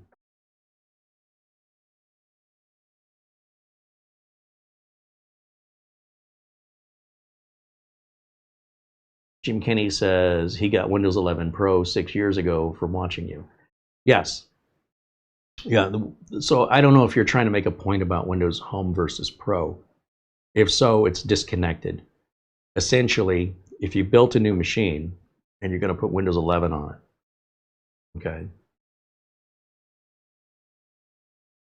If you can get Windows 11 Pro, even though it's got features you're not going to use, for the same price or less as Windows 10 Pro or Windows 11 Home, you can buy a Windows 10 Pro key that'll activate Windows Home. Why not get the better one regardless? It's cheaper. There's no incentive. In other words, you're not actually getting any more. It's a psychological game the marketing is playing with your head that you've just taken the whole bait for, my friend. You've taken the bait. The illusion is that you're getting more for less, when in fact, the extra you're getting is nothing you're ever going to use. The Windows 10 price being cheaper is where your savings is. And the fact that you can use that savings to apply the code to Windows 11 Pro financially, and I've answered this, 5,000 times online on these videos, which is like, every time you see me build one, why am I always putting the Pro version on it? And my answer is always the same, and that is, if Pro costs the same as Home, and I don't know who's going to buy this computer from me, right? I don't know if they're going to use it in a business where they need to sign into a server. Then I'm going to get a support call. We can't sign into the server. Most of my computers these days are being sold to just off eBay. I don't know who's getting them. It's not my responsibility. But when I sell them to customers, they call me for support. So if I put Windows 11 Home on all the computers, some of those computers wind up at businesses. I'm going to get a support call. They need to sign into a server. They need to have the Pro version. But because I'm a working computer technician and not a home enthusiast, if I put Windows 11 Pro on everything, there's no home user that's going to call with a problem. They don't know the difference. And since mostly home users are who watch my content, hence why I said what I said earlier about why waste your money. You're not running a business. I am. I'm trying to avoid support calls. You're not. So if I just go ahead and throw Windows 11 Pro on everything, it doesn't matter if it goes to a consumer or a business. It's one less thing I have to worry about or control or inventory. Everybody gets the same thing consistently with me, so everybody gets the same support. Nobody's going to have a question, or highly unlikely, that they're going to have a question related to how their software was installed, because I install all the software exactly the same. So if they do have a question, I know the answer immediately. I don't scratch my head going, oh, I wonder if this is a home problem versus a pro problem. That never comes up. It's off the table. So yeah, if you have Windows 11 Home or Windows 10 Home and you want to upgrade to Pro and you're a home user, you're just wasting your money. But if you're building a new computer and you can pay for Windows 10 Pro and it's cheaper than Windows 11 Home, why wouldn't you get the Windows 10 Pro and install Windows 11 Pro on it? That's what I've been saying this whole time. So I'll keep saying it as many times as I have to. It's not random. But you're welcome to do whatever you want for any reason you want. I'm not here to tell you what to do. I'm just explaining myself because I think you grossly misunderstood what I said. And that part of that falls on me. It's my responsibility to be clear. So I'll try and do a better job. Steve Miller said, I wish we could all start a hacker space and do meetups. Unfortunately, the days of meetups are more or less done. Back in the day, when we had computer clubs all over the place, it was because computer information was so difficult to find. You know, there were magazines that would come out once a month, stuff like that. And in order to learn, you sort of had to meet other people that were interested. Most people are not interested. Even to this day, they're not interested. And computer user groups started to decline, what killed them off, not entirely, but damn near, is the pandemic, when people was not encouraged to intermingle with people. And then, you know, as broadband became more available, as smartphones became more affordable, and now you didn't even have to be at home to be online. You could take your computer with you everywhere you go. For most people, they realized most home users realize they don't need a computer anymore. And they're right, they don't. You don't need to go home and check your email. You can check your email on your phone anywhere you are, anytime you want. Why would you need to wait till you get home? But back in the days of meetups, that's how it was. Or at least in the popularity of meetups. These days, people meet up in Discord, or they create imaginary friends and have imaginary meetups with a chatbot, like an AI chatbot, Gemini, ChatGPT. And they have pretty much just as much fun. They can do it anytime they want. You don't have to go anywhere. It could be anytime, any place, to whenever you're in the mood. The world has changed. And now you don't really have to go anywhere. Even if you wanted to join a Zoom meeting or a Discord, you do it right whenever you feel like it. Discord's so open 24/7. And hang out with like-minded individuals and talk about whatever you want. It's just things have changed. And it's because of the popularity of it. When it wasn't as popular, it was kind of special. It was a niche group of interested people that were interested, that were otherwise nearly impossible to find. There wasn't like an internet, let's say, that had a group of people that lived in a similar area. People on the internet are from all over the world, so you might meet like-minded individuals hundreds or thousands or tens of thousands of miles away. For example, how many of you in the chat room live in the state of Arizona? 2? And just because you live in the state doesn't mean we're close by and that a meetup would even be possible, because you could be in the car 4 hours to get from one side to the other side of the state. In fact, it'd be more than 4 hours. If somebody lives in Sierra Vista and I live in Phoenix and somebody else lives in Flagstaff, where are we going to meet? Just start up your web camera. You know what I mean? So that's what's happened. And of course, who even needs to meet up with an actual person when you could meet up with your AI chatbot whenever you want and talk to it, and it'll talk right back. You don't have to type. Just talk to it. You have a full-on conversation as long as you want. Talk about anything you want, anytime you want.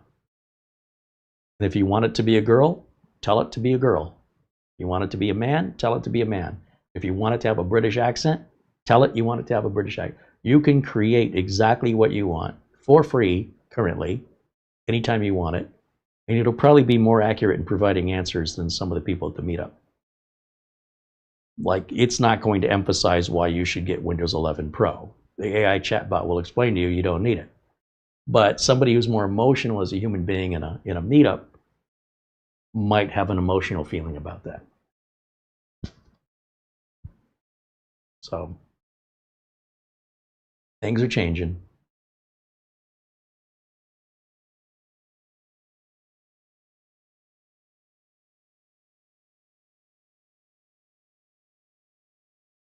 Nick Caffrey wants to know, has the growing software change in Europe come up on your radar? I have no idea what you're referring to. What software? Business software? Gaming? Accounting? I don't know what you're talking about.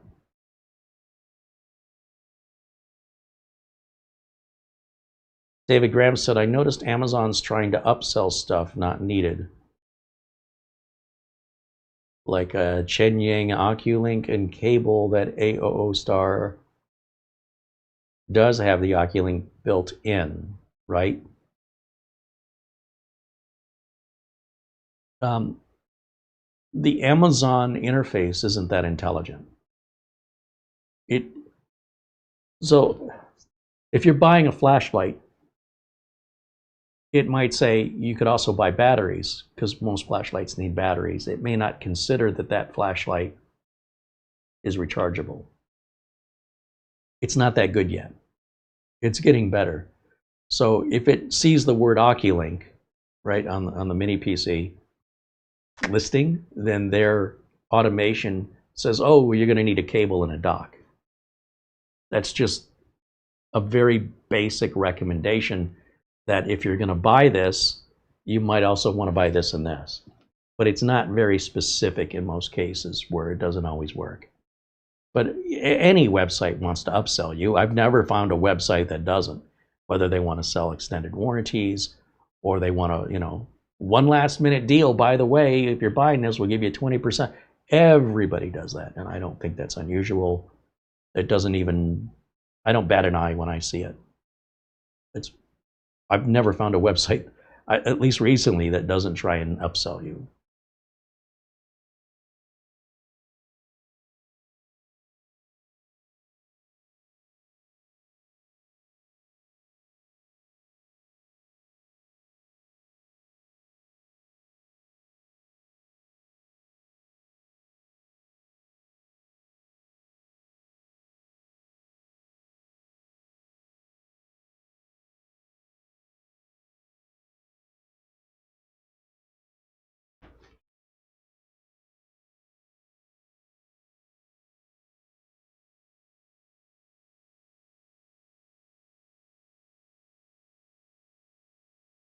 And I haven't seen a response from, oh, here he is. Nick says, new European software infrastructure is an alternative to US Google, AWS, and Gmail. Don't know anything about it. So I guess the answer to your question is no, it has no effect on us. We don't even know what you're talking about. The United States is so big and so powerful, we sort of lead the way, at least from our perspective. Europe's not leading the way, we lead the way. And I'm sure if you live in Europe, you probably think, you don't lead the way, we lead the way. But economically, the impact that the United States has on the world sort of makes them a world leader in that sense of leadership. There's what other country this big? So Europe is a lot of other smaller countries, which even added up don't equal to the size of America. So I think it's more of an economic sort of, we're bigger than you kind of a thing. Isn't it cute what they're doing over there, you know? But I don't know. I'm just speculating. We don't usually do things because Europe did it. It's usually the other way around. Europe does things because we did it. Not on everything, like, you know, Apple, requiring Apple to get rid of the Lightning port and stuff. But that's simply because of the way lobbying works, in that you can, if you're a big company in America, you can have laws passed just for you, for your business interests, or your church religious interests. I don't know how it works in Europe. But in America, you can buy the leadership that will pass laws in your benefit. As long as you spend the money, that's how people get elected. And in exchange for getting elected, they have to look out for you and your interest. That's how it works here in the States. So I don't know that Apple would have ever gotten rid of the Lightning port because they could pay their way into making sure that that's never going to be an issue. But if they have to make it one way in Europe, it doesn't make sense to make it another way in America that'll cost them more. So it makes more sense for Apple then to just go ahead and make them all with USB-C and drop the Lightning port altogether. So I guess what I'm trying to say is there are changes that Europe has invoked that the United States by default is impacted by. But they're very minor little things like the Lightning port. That's one example. Usually, a lot of what the United States does by comparison is far more duplicated over in Europe, and especially England in Great Britain. You know, look at what was happening with immigration here and the pushback for the patriots. What do they call that? Nationalists. And then watch how it started to follow in Europe afterwards. Very similar protests, very similar, but it was happening here on a massive scale. It was always happening. It just didn't get that big. When it got really big here, that's when it got big in France, it got big in England, and there's this national pushback to preserve your culture that, you know, people are concerned with all the immigration coming in, they're bringing their culture, and they're diluting us to the point where we won't exist anymore. We're going to become Nigeria, or, you know, whatever the country is these people are coming from. And they don't want to lose their culture. And so there's this pushback to preserve our culture. And it's gotten, I don't agree with it, by the way. Change is going to happen. You're going to lose your culture. I mean, the world is all becoming one. Eventually, people will all just be one weird mixture of color. We won't have the future of the human race won't have this different skin color. Everybody will be sort of this mixture of all the colors together. Give it time. It might take 1,000 years, but it's coming. And as that develops, the cultures will change and develop, and you can't stop that. I mean, I guess you could stop it temporarily, and then you'll die. Eventually, we all die, and it's going to happen with or without you. You could procrastinate it, maybe, but it's going to happen. But anyway, the whole deal with Europe and software, I was affected once installing the Samsung Magician software. It says, are you in a GDRP region? Like every time I install that, that's the only piece of software I've ever seen ask that question. And that's because of the European, what is it, GDRP? I don't know what it is. General Data Protection, Privacy, I don't remember. That's the only time I've ever witnessed it, and I just answer no. I mean, I don't know why I just can't tell from my IP address, but or my region settings of Windows. I think Samsung's kind of doing this the hard way.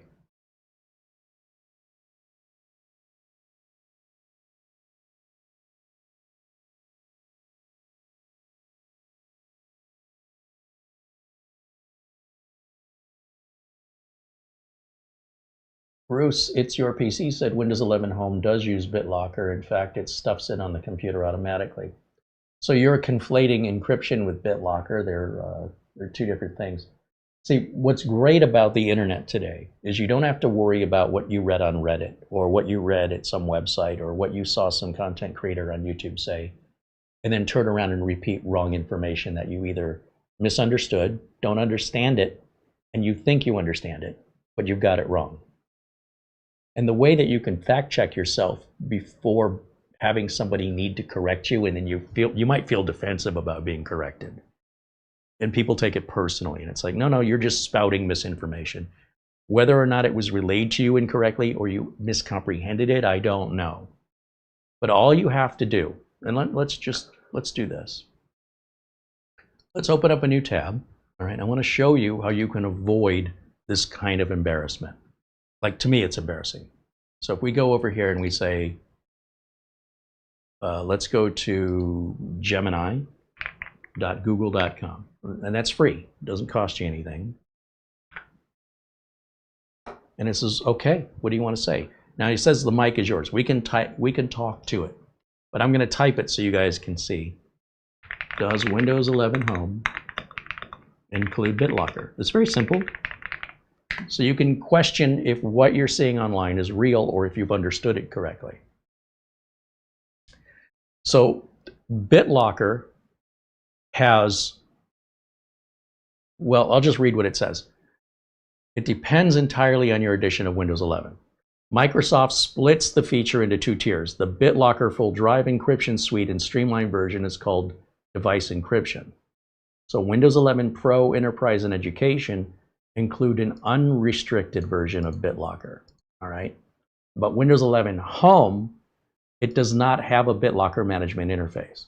What it does have is something called device encryption. It is not called BitLocker. So as a technician, if it's not called BitLocker and I'm calling it BitLocker, I'm not a very good technician because I don't know what I'm talking about. I am conflating two different things. Now, is device encryption built on the same BitLocker infrastructure? Yes, sort of. So you could say, well, technically under the hood, if we take apart the code, okay, nobody talks like this unless you're a developer, and you'd still would use the proper terminology. This is not BitLocker, or it would be called BitLocker. There's a reason why it's called device encryption, and there's a reason why the other side is called BitLocker. That's where I believe your misunderstanding is happening. So whether or not that's your misunderstanding or somebody who explained it to you misunderstood it, they're not getting it right. So just so you know, you can answer everything that you think is true. You can verify if you can be bothered. And I would strongly recommend you do that before you go talking as though you are correct, because I think that's embarrassing. It's so easy to catch yourself and correct yourself than wait for somebody else to do it for you. So just FYI, they are two different things under two different names that share some of the same code, but they don't share the same name because they're not the same. You could say a Ford and a Lincoln are the same car, but they're not. They're kind of the same. So they share some components, but there's more to it than that. There's a nuance that seems to be like oversimplifying the world. And as a technician, that's not going to be a very good skill set for you to have if you want to work with computers. You need to be precise and you need to understand what these things are, because if you want to oversimplify it, you're not a tech, you're just an end user, and you're not really comprehending the depth of the meaning of the words. And I would just say it's a nuance that as a technician means everything.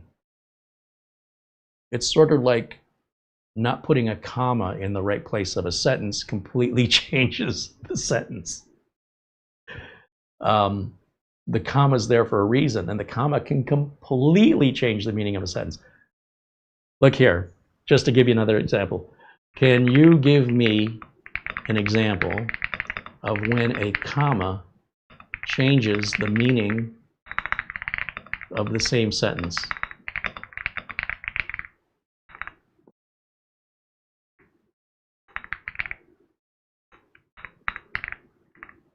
I forgot how to spell.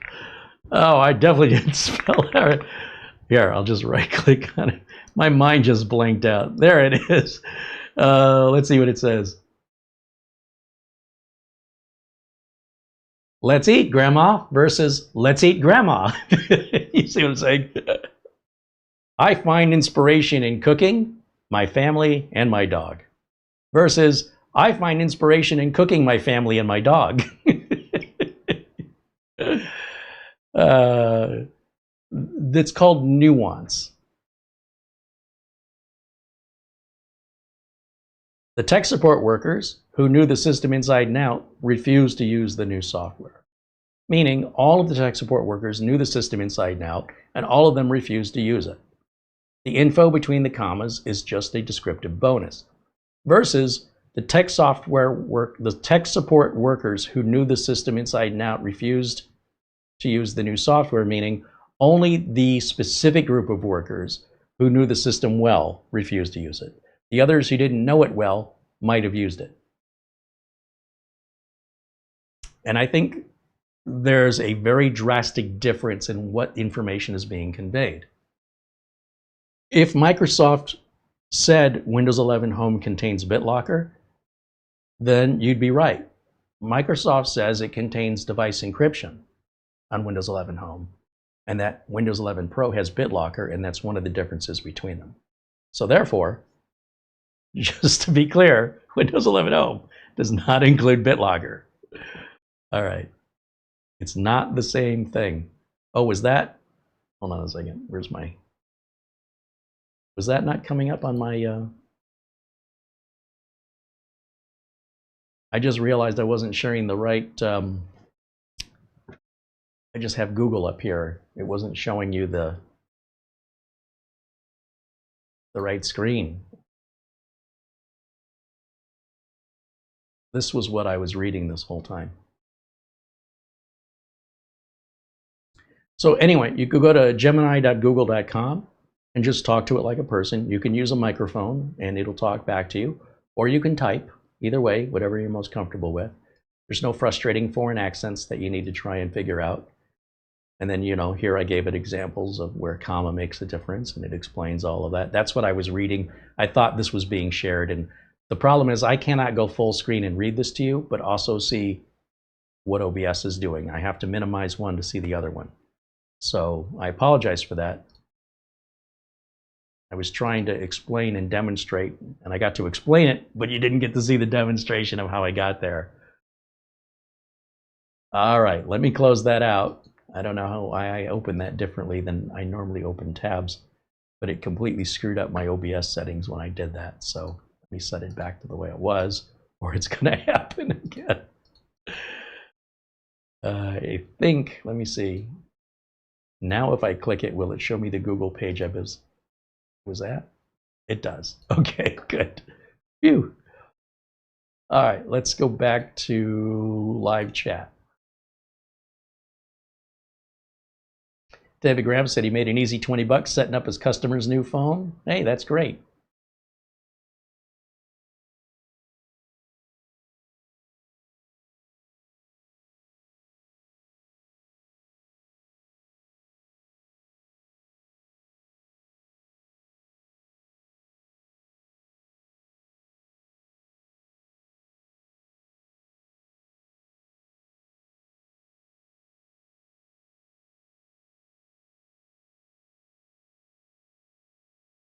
Nick Caffrey is talking to Jim Kenny about the EU beginning to exclude Palantir from data storage provisions. US not so friendly with EU recently, so EU having to invent its own network system, a bit like China and Russia. Okay. That's all, you know, politicians. Jim Kenny says the European Union has over 100 million more people than the US. So the problem is the US is one big place, right? We have a GDP of this country. I wonder, what is the GDP? You know, I don't have to wonder. Just go to Gemini. Let's go to Gemini. See, this kind of stuff doesn't need to happen anymore. No longer is it necessary. You just go to gemini.google.com. Now, am I sharing it this time? Let's try again. All right. What is the GDP of the EU versus USA? I have no idea. I think the US is bigger, but I might be biased because I'm in the US.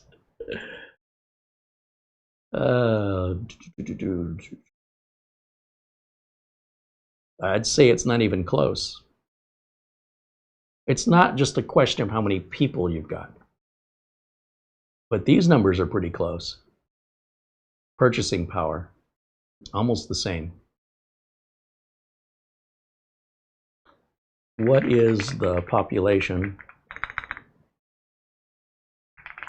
of the USA versus the EU?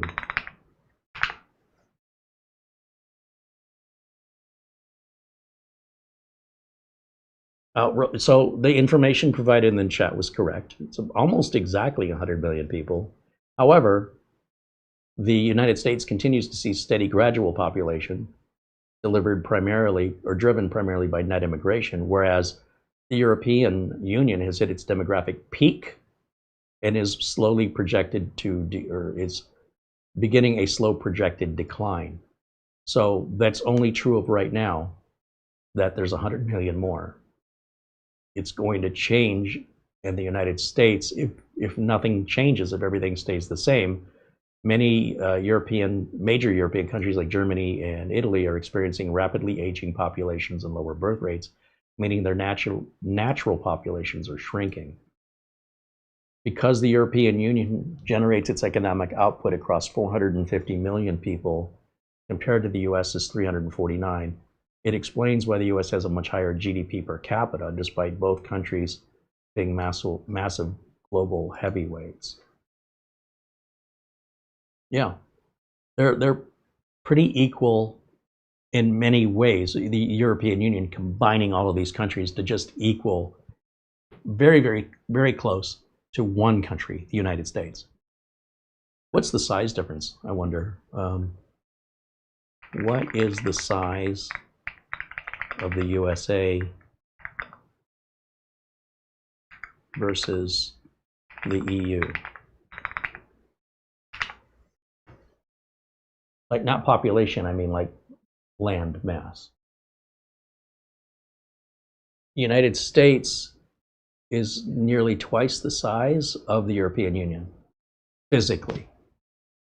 If you wanted to drive across the entire European Union, if it was all landlocked, you could do it in half the amount of time it would take you to drive across the entire United States.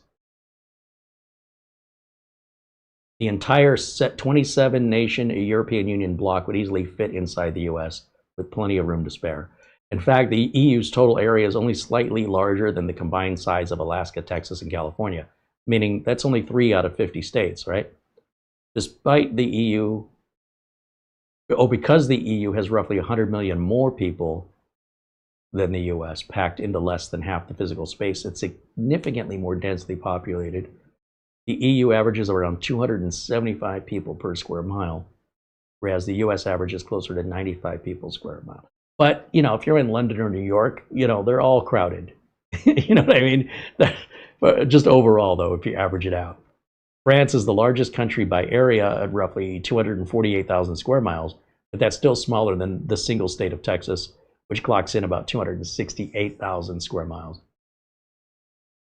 So yeah, we don't have to wonder, and we don't have to guess, and we don't have to make false assumptions and assertions when we can easily fact check ourselves. Like, if it's something that interests you, wouldn't you want to be right about it? That's all I'm saying. Like, if I'm not interested, then I don't care. But if I am interested, I want to make sure I've got the data right, and this is how I check. I don't believe anybody. I always look for sources of trusted information to compare, and that sometimes offends people.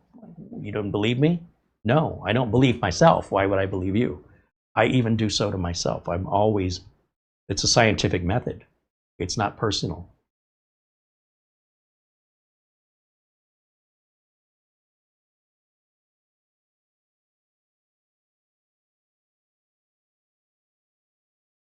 Steve Miller said, why does Samsung require user interaction regarding the GDPR stuff?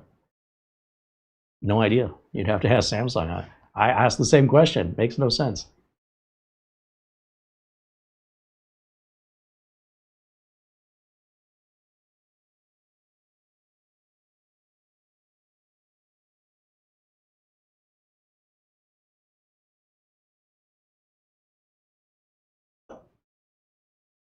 All right.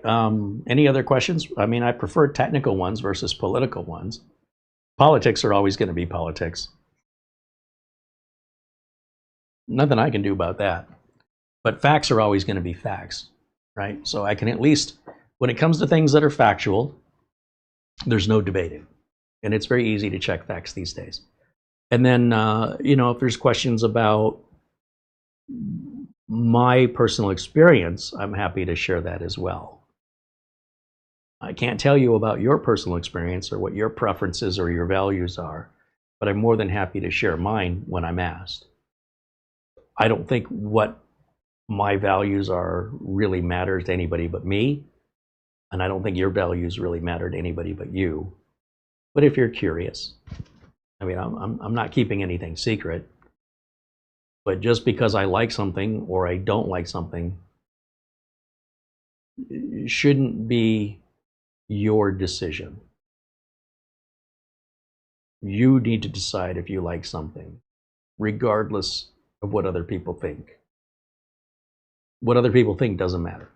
As long as you're happy with your decisions, then I think, you know, that's what life is about. If you're working for somebody and you're being paid to do a job, you do what you're told. Or go find another job, or prepare to be asked to leave that job. It's pretty obvious, isn't it? But what we're doing here, and we talk about mini PCs or NASs, we're just showcasing different products in order to introduce you to the products. We aren't making a commission if you buy them. We're not losing any money if you don't. This video is primarily for informational purpose, to make you aware that these products exist. My goal is to find things to like and dislike about all of them. And some products are so bad I can't help myself but to just warn you away from it. But feel free to ignore me. If you want to go buy B-Link, for example, I'm not telling you not to. I'm saying it'll be a cold day in hell before I do it, because I've got a business to run, and I'm not going to let some third-party company damage my reputation and create problems, public relations problems, with quality and support that my customers expect from me. So, you know, there's a lot on the line. For me, the consequences are very, very serious. So it's not a joking matter for me. It's not like, oh, I feel like doing it because I want to. I don't get to screw people over, my customers in particular, because I feel like it. At least not for very long if I want to stay in business. And if I'm getting screwed over by who I'm providing to my customers don't know that. They said, we went to you because you're supposed to avoid all this. You're supposed to be the expert, knowing what to provide us. And if you don't even know, then we don't want to do business with you. What's your point of existing? We could have just bypassed you and did this ourselves. So my perspective comes from running a business, and I cannot emphasize that enough. And much in the way that if I put Windows 11 Pro on everything, even a home user, there's not going to be a support call because of it. But if I did the opposite and put Windows 11 Home on everything, then there's the potential for someone saying they can't do something that they need Windows Pro for, since I don't know who it's going to be sold to at the time. Like this unit, I don't know who that's going to go to. So we put Windows 11 Pro on it, it's nipped in the bud. In much the same way, if I know a company is mistreating me with one unit, what if I have 100 of them out there? What am I supposed to do?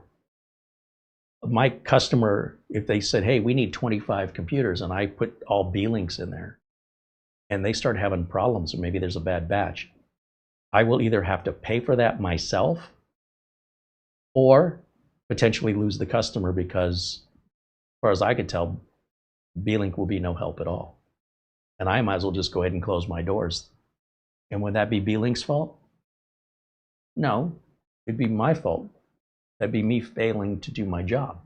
My job is to avoid putting my customers in that position. And if I end up putting my customers in that position and they paid me for that, you think they're going to keep paying me? So what's good for me running my business is good for all home users, just like that Windows 11 Pro example.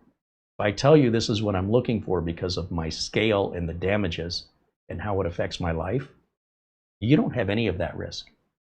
Most of you. You can buy whatever you want. But if it works for my business, it'll work for all home users. I guarantee it, with no exception. The other way, it's kind of a roll of the dice. It might work out, it might not. But either way, those are not my consequences. So I'm not here to tell you what you should buy. I'm here to tell you that if it's good enough for me to buy, then that should be all you need to know if you want that peace of mind. If, on the other hand, you prefer to have your own experience and you don't care if you get screwed over by the seller, I'm not telling you not to do it. I'm just making you understand the difference. At the end of the day, I just want you to have proper expectations. So long as your expectations are met, we're good. Make whatever decision you want. But don't be surprised because you were warned or you were assured. So the idea of there being a surprise, it goes away when you understand what to expect based on the decision you're about to make. And it still could work out very well for you because you only bought one. Try buying 50 of them. Your attitude can change very quickly with that amount of investment and that amount of work that you have to turn around and, let's say, 15 of them need repairs within the first year. That is a huge pain in the butt. And somebody's going to pay for the postage, and somebody's going to have to come up with the excuses and delays that your customer is going to be without a computer. It's just you. Who cares? Who cares? So what's good on the business side is always good as far as decision making goes, and spending money and value always works for the consumer. But sometimes consumers are willing to take a risk and hope for the best. I don't run my business like that, or I wouldn't have a business anymore. Because quite frankly, I am a terrible gambler. I am the worst. Roll the roulette wheel, put it on black, it's red. Okay, put it on red, it's black. Put it on red and black. Okay, it's double zero, it's green. Me gambling, it is the worst idea ever. I will tell you, whatever the skill is that really good gamblers have, I don't have an ounce of it, not even the slightest. And I'm okay with that. I've accepted that is not for me. I'm not good at it. And I don't want to put the investment in to make me better at it, because I don't know how much money that's going to cost me. So I've accepted that as my own limitation, and I don't do that. That's me, just being self-aware. Know your strengths, know your weaknesses, and especially if you're trying to run a business, focus on your strengths, obviously.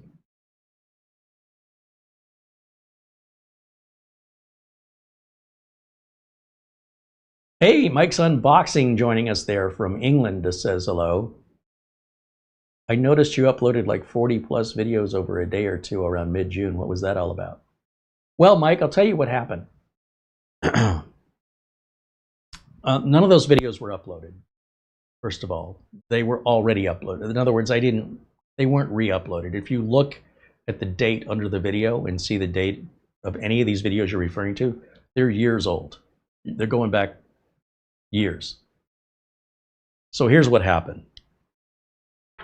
YouTube decided that it was going to reduce the monetization of the videos. The idea initially was that the more videos you had, the more money you could make because you were earning royalties. And then YouTube decided, we don't want to pay these royalties anymore, or we're going to pay 90% less. And so my income, along with every other content creator's income, including yours, a couple of years ago, dropped by about 90%, right? You experienced that. We all did. We're all still there. They've never fixed it. So I said, okay, if these videos individually are only bringing in 20 cents a month, but it's making it harder to search and find my new content. Like if you go to my channel and you sift through all this content, it's actually working to earn me less money. So I said, okay, here's what we're going to do. We're going to have to find a way to come up with the missing revenue that the advertising is paying for. And having videos in a content library isn't paying the bills. It's not even, again, it's 10% of what it once was. If that was making $1,000, it's making $100. So what I said was, okay, what can I offer people if I charge a membership? What can I offer them? They're going to do something for me. What can I do for them? And I thought, oh, I can take all the content that's over a year old and make it members only. So if you want to go back through the archive, then you're not an average viewer. You know how to do that if you're a member. And you can go back and watch all my old videos. So I went through every single, 1,500 videos or whatever, and changed them from public to private and turned monetization off. And it made zero difference on my monthly income. Zero. Well, it was insignificant. Whatever the difference was, it fell within, it wasn't noticeable, which is what I suspected. And I said, okay, so if you're a member, you get to watch videos that we've done since 2009. Those are no longer free because I'm not getting paid for them. The amount I'm getting paid for is you know this, it's a joke. I don't think I could fill the tank of gas in my car with the monthly revenue from 1,000 videos. 1,000 videos don't earn enough money in a month to put a tank of gas in my car. So that ain't gonna work for me. So I said, okay. So in response, so we'll do members only videos on Mondays. So it's much more intimate where people can, get my attention because they were really popular and people were being overlooked. The scroll of the chat was moving so fast I couldn't keep up. So the benefit was if you're a member now, and most people won't be members, we have a more intimate, more informal chat room where I can see everybody. I mean everybody. Nobody's being overlooked. So if you want my attention, I will give you my attention. In return, you're helping me, I'm going to help you. And then there was a third thing on members only, which was some exclusive content from time to time, and maybe even discounts or giveaways, which we don't publicly talk about. Because I don't want people in the public watching for free going, it's not fair. They don't know about it because they're not members, and as long as they're never members, they'll never know. Seems like there was one other thing. But then here's what's happened, Mike, and here's what's interesting. YouTube, with the advent of AI, by making the videos members only, by privatizing them, AI couldn't scan them. So now, what AI wants to do is AI wants to scrape all the videos. They want to scrape all the audio. They want to scrape the content. They want to scrape the title. And it can't, because I have effectively taken 3/4 of my videos and prevented AI from indexing them. And by doing that, in the meantime, Google switched Google search to default to AI search results. I'm no longer coming up like I used to. I still come up from time to time, but it used to pop up like you type in AOOSTAR mini PC and one of the first things you're going to see is my content. So then it occurred to me, oh my gosh, what was working on YouTube was bringing in a lot of money. It was bringing in a decent amount of money. And I said, hey, I could retire off of this. I could make royalties off of this. And then YouTube changed the rules. So then I changed because I needed to stay in business. And then not 2 years has gone by and the rules have changed again because of AI, because of the way Google's handling search results. And websites that used to make money by, you'd click on the search result link and you'd go to People Magazine, they'd make money from the ad revenue.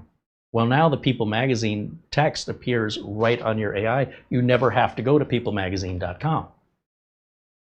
So now these companies are falling off like flies. They're just dropping off because there's no way that business model will work anymore.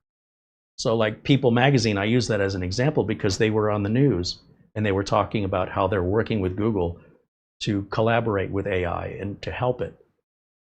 And they said something like, is that making as much money? And they said, well, we don't have a choice. It's making us money, whereas before we were losing money.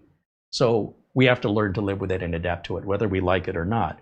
It at least is bringing in revenue, and that's keeping us alive. And it's kind of a wash. He's basically saying, without saying, it's equivalent to what we were making from the advertising because we worked out a contract for the data. Officially, they're paying for it, the AI companies or Google. So we're just making the money differently now.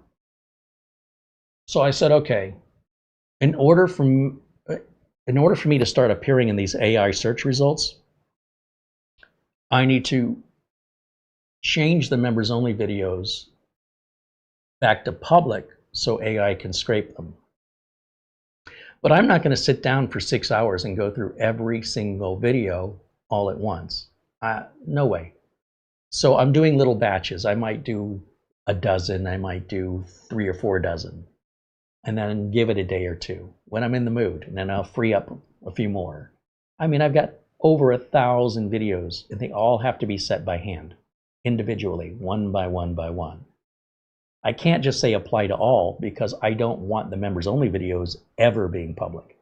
Those will only be like the members only Monday videos, and the videos intended only for members need to be excluded.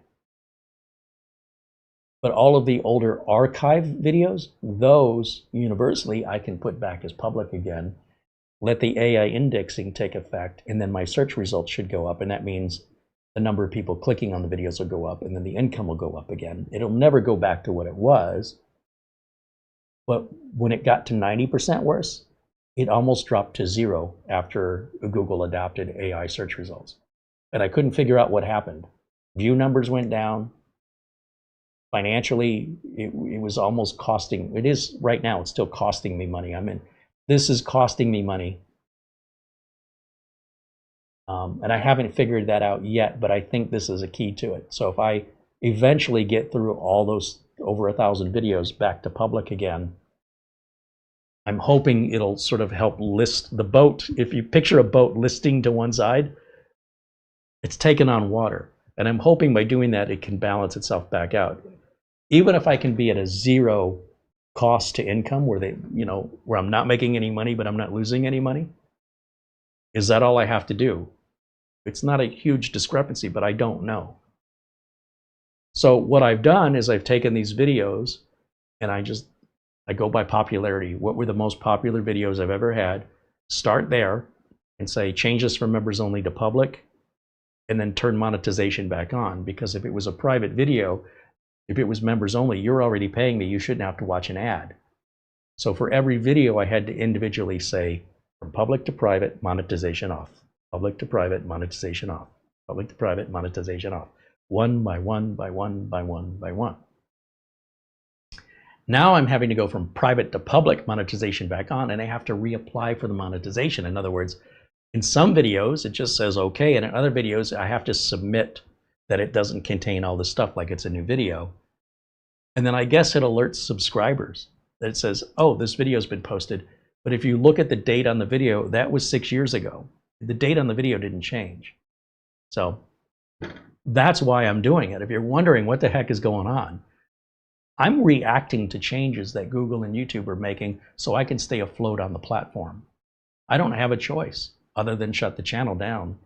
And so what are you doing? That's what I'm asking you. How are you able to generate enough income? Are you taking on sponsorships? I cannot believe you can live off YouTube ad revenue.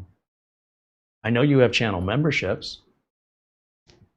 And if you want to share with me what your secret sauce is that you're profiting from this, I would appreciate knowing what I'm missing here.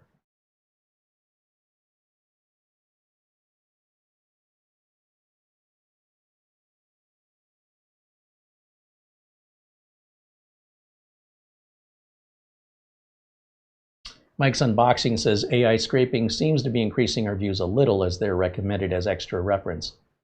I pulled up I was searching for something the other day in Google, and the AI result was referring to a video that our friend Scott Merrill made, Ask Your Computer Guy.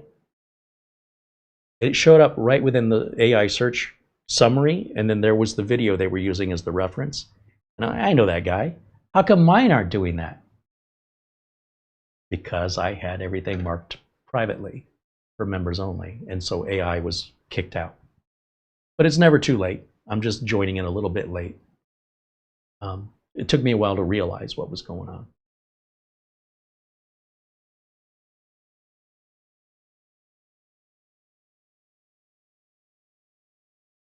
Mike's Unboxing says he has no sponsors, just ad revenue and affiliate links and the occasional PC sale. I think I've sold, like desktop computers that I built, sold one this whole year, just one.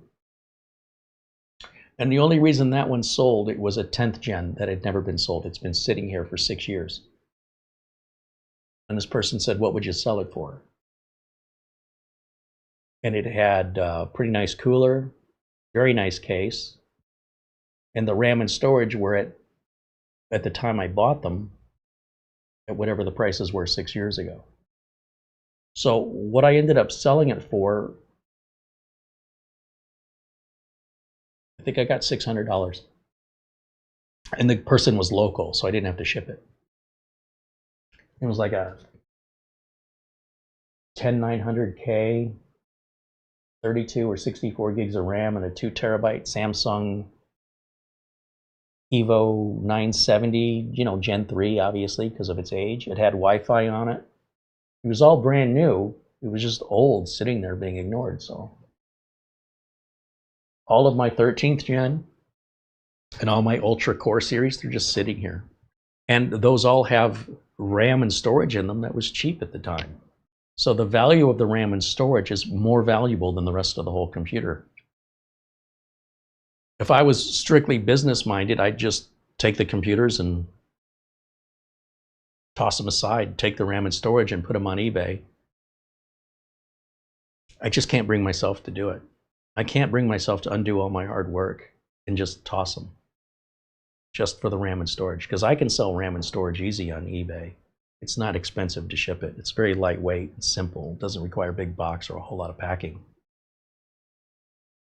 I can't do it, Mike. I can't. They're like my children, and nobody wants them. Or they want them, but they don't have any money. And the longer they sit here, the more the RAM and storage is worth, and the less everything else is worth. So I don't know what to do. I mean, I'm just sitting on them because I've already invested. I must have $30,000 in computer parts just sitting here. So that's money I need in order to reinvest back into the channel. I'm stuck. So if you're still selling computers this year, well, you're a better salesman than me, I guess, because I've sold one this whole year. Now, I've sold a few mini PCs. Those are easy to ship. But when it comes to the big PCs, you know, the United States is such a big place. If I can't, I mean, are you mailing any of yours? Let me just ask that. Because if we put this in the post, there's a chance for damage, and it's about an additional $150 to $200 just for the postage, the cost of shipping. So I'm just kind of curious about that. Mike says he tries to sell one a month, but I sell it at a cost just to rotate stock. Rarely ever made any profit on them. Just gain space in the hallway. Here's my question for you, Mike. And maybe I'm just getting old. If I sell you a computer at cost or below my cost, and let's just take you for example. Let's say you sell a computer at cost, you've made zero. How do you handle the eventual call for support that they didn't pay for? You've already lost money on the sale, and now because they bought it from you, they're going to call you every single time they have a question for the lifetime of that computer. Do you just do the support for free and eat the cost? Do you say, I can't help you until you pay me for my time? Do you have a warranty on it? So if you sold it at zero profit, do you tell the customer they still have a year warranty, and if they have a problem in a year, you're going to fix it for free? I'm just genuinely and sincerely curious how you handle that, because I don't know how anybody can afford to do all that. It would save you money if that's the case, if you're doing all that support for free and you're getting endless support calls. Even if you get one support call 3 years from now, you know, the computer you sold me 3 years ago. If you don't help them, you're a jerk, right? They're expecting it for free, aren't they? And then you think, or at least I think, I should have just thrown this in the trash can. I still would have had zero, but I never would have had the support question. If you buy a computer for me at full retail price of what I sell it for, then you're paying for the support. Of course, I'm going to give you support for the life of the computer because I want you to come back and buy again. I want to make sure you're happy. But if I'm losing money on the sale, what do I care if you come back again? I don't care. I did you the favor. You didn't do me the favor. And now you want more favors as a result of the one favor? Where if I never did the one favor, I wouldn't be obligated to do the other favors. I'm stuck. I don't know what to do. It's hilarious because it's so absurd. It can't just be me, man. What is your system? You got to tell me, what piece of this am I missing?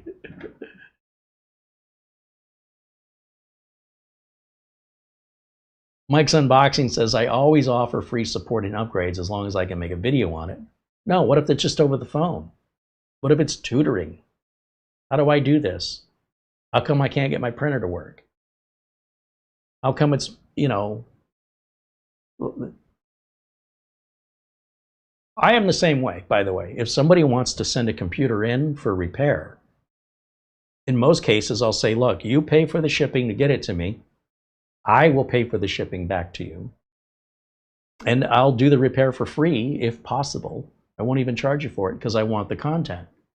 But if you're wanting to upgrade, then just pay for the parts. I won't charge anything for the labor.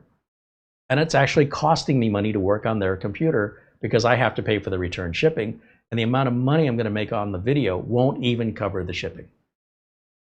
But, you know, I think of it more of as a community service. And the losses are much cheaper for me to do that than to say, go and buy something and then show it on camera. That's way more expensive. So I'm still losing money, but I'm losing much, much less. But it's not sustainable.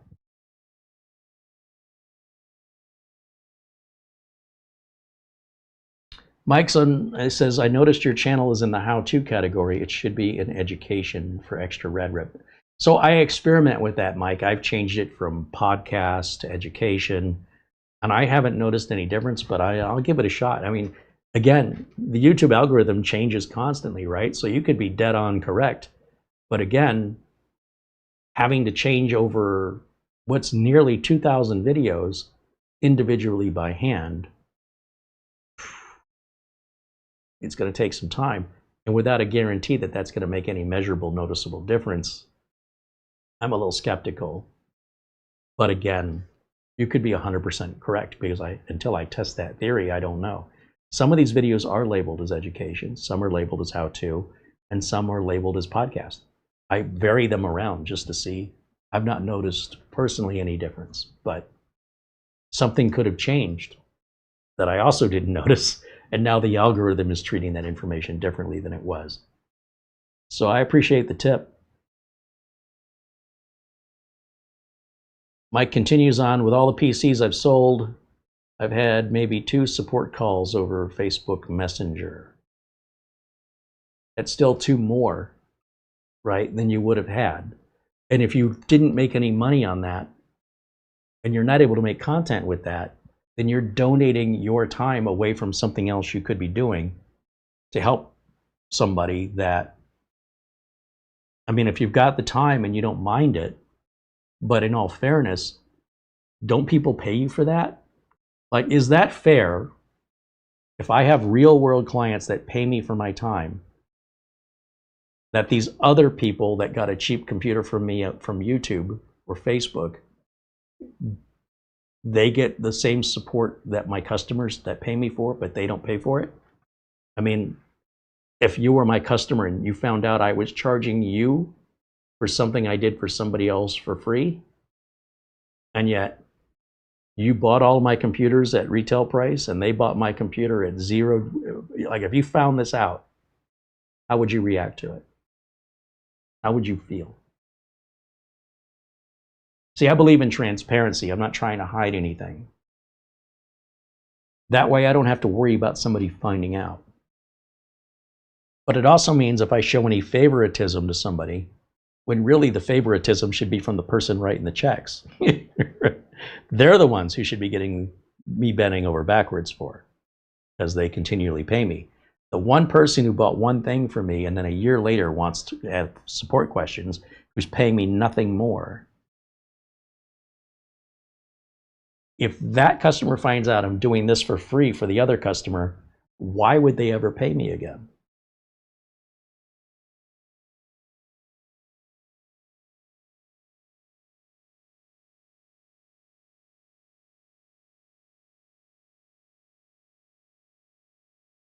Mike's Unboxing says, change the channel category. Oh, you're not saying the video category, you're saying the channel category. Ah. Mike says, Kath and I are big believers in karma. Yep, I'm on 100%. Do good things for people and hopefully good things will come to you. I agree with you. However, When you do something nice for somebody,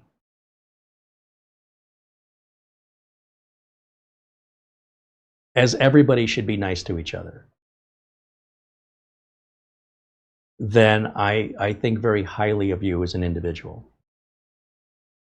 But if you're always doing something nice for one person and they're not returning it, at what point do you realize that you're being used by that one person and cut them off?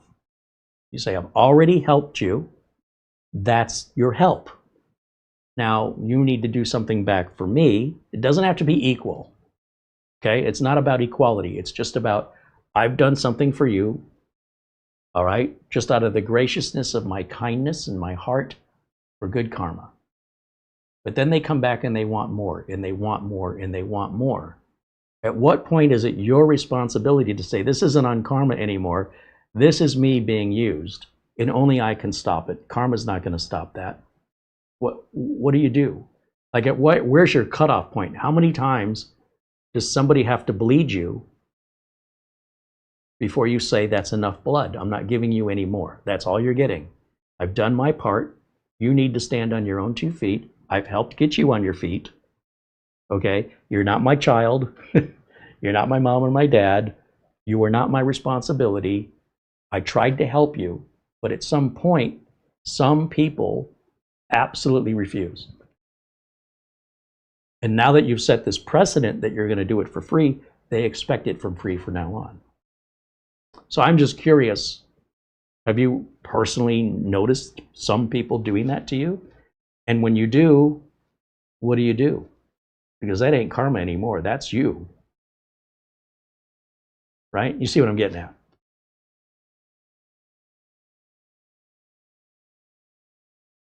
He says, karma and business don't really mix, but we try.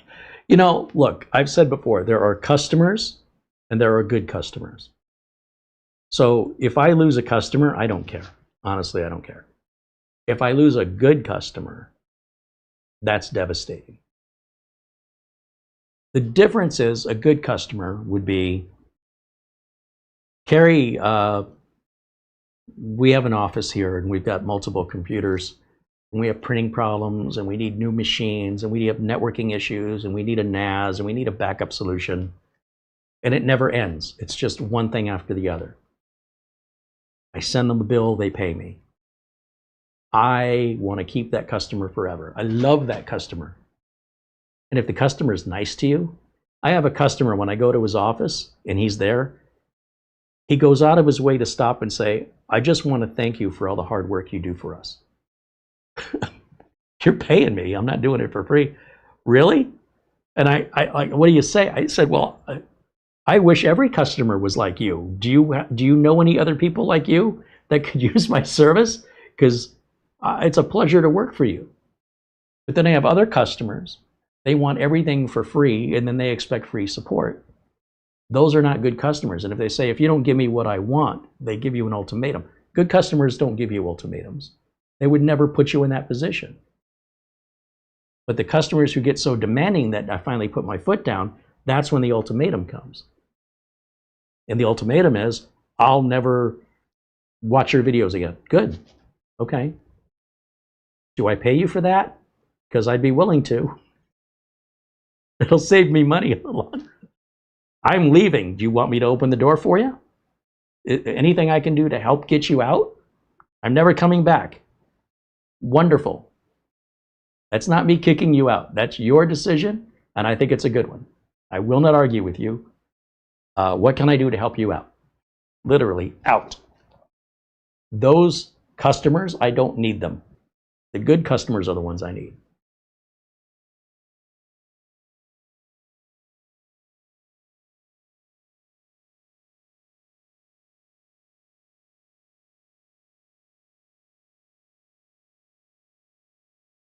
I was going to look something up, and I get so passionate about this, you know. I'm like, there's no real easy, clear path for me, because ethically and morally, I always want to do the right thing.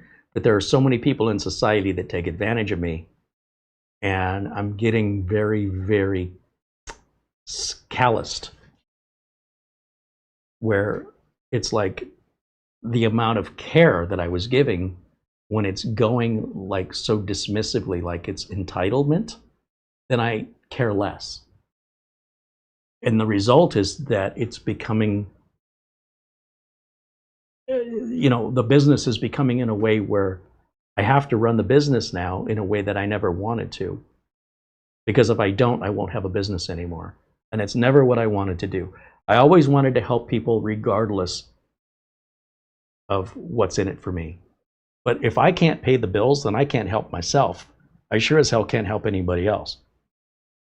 So to save the people who rely on me, I have to protect them from the people who aren't paying and are trying to take and take and take. Because if I give them what they want and I end up going out of business, then all these people that were paying me, who were relying on me, have to find somebody else. I screwed them over to help. I screwed over the people that were paying me and counting on me because I gave my time and my discounts to people who just took it. And what's more insulting to me is when you find out, somebody says to you, for example, I'm in a really tight spot, I'm out of work, whatever. You could use a little help, and then you help them out. You say, okay, I'll discount this computer for you. I don't know who you are, but it's just a good karma thing to do. So you sell them the computer, you take a loss on it, and then you see that computer, that exact computer for sale on eBay for the price you were originally asking for it.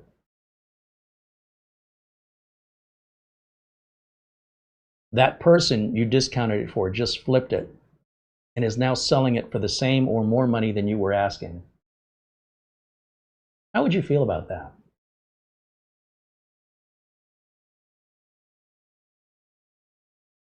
I see it all the time. I go to the Goodwill store. It's a charity where people can drop off goods. I don't know if you guys have them in England. And I see people and they're shopping in Goodwill. Goodwill is a place where there's used furniture and used keyboards and used monitors and televisions and musical instruments and books and clothing. And I see people with their phones and they're looking at like a little statue or something. They take a picture of it and they're looking to see how much it can sell for on eBay. This stuff isn't there for that. The purpose of this stuff is to help people out who otherwise couldn't afford, let's say, a toaster.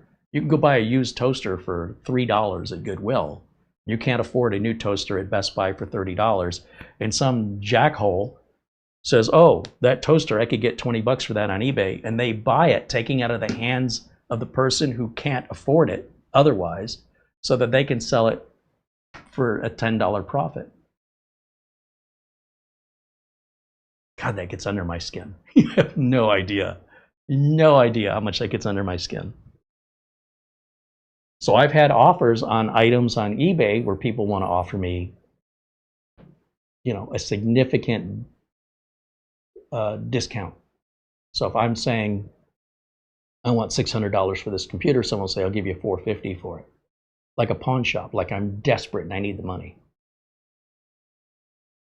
Almost 100% of the time, those are people that want to buy it for $450 and sell it for potentially more. They're going to just relist it on eBay and take the money right out of your pocket, but only with your permission.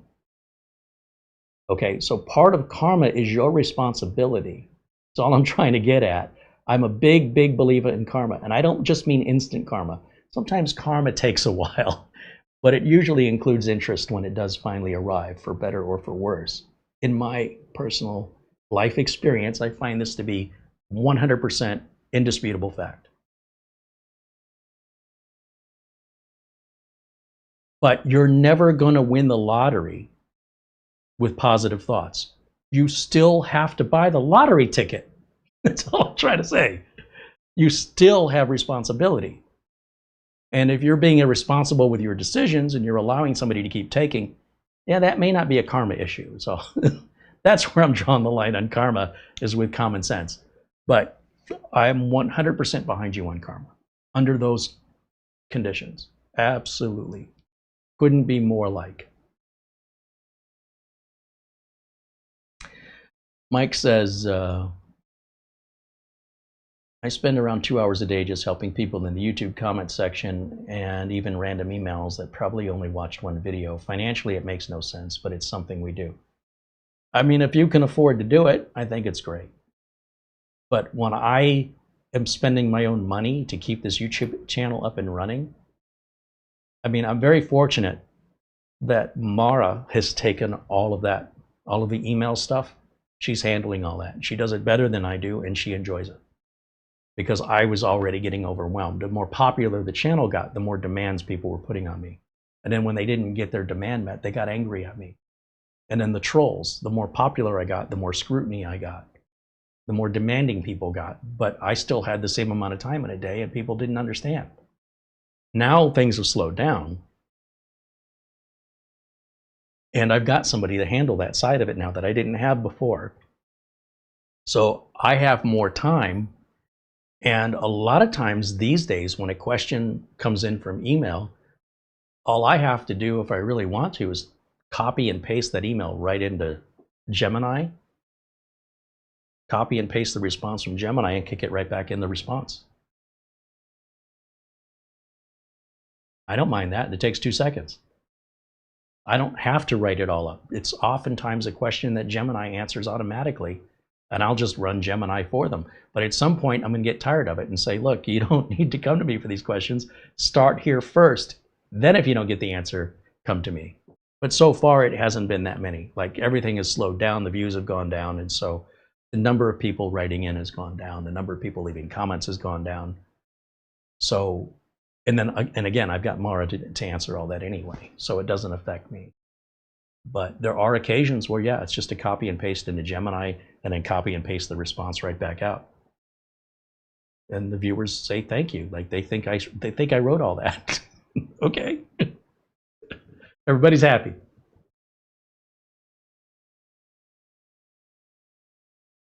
Mike says, we had a repeat customer that bought a PC from us every payday, then reposted it on Facebook using our pictures and sold it for a profit. We delivered the PC to his house at midnight when his government check cleared.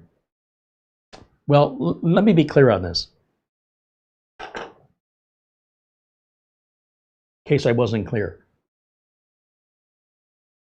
If you're buying the PC at the price I want, I don't care what you do with it. You can resell it for a profit. You can reuse the pictures. It doesn't bother me. I am not offended. Where I'm offended is when I'm told I can't afford it. Would you take $100 less? And the reasoning behind it, the reason I should do this for them is because of whatever their situation is. I do have a gentleman that is a PC flipper, and I see him maybe once a year. And I say, come look at all of my stuff. What do you want to buy? I know that I need to sell it to him so that there's meat left on the bone, because he's made it clear, he's honest. I'm going to resell these. I say, great. He also makes it clear, I need to buy more than one. I need to buy, I've got $4,000. What will you sell me for $4,000? And I'll say, well, I've got this and this and this. And if you give me all $4,000, I'll even throw in this for you. And then you take the pictures, you do the listings, you do all the tire kickers and the trolls and the scammers. You deal with all that and handle the support. I don't want my name on it. I don't want anybody to know I'm involved in it. And I'll throw in this extra one for free just to get it out of here. And then when you sell those, and let's say you make $6,000 or $7,000, come back, buy another $4,000 worth till I'm empty, bring it on. I will welcome you with open arms every single time. But if you just want to buy one computer, and you're not telling me you want to resell it, but instead you want to get the price cheaper, and you're not honest about why you want it cheaper, and then I find out you flipped it, and the reason you wanted it cheaper is so that you could take the money out of my pocket and put it into your pocket, you're a thief. That's the way I see it.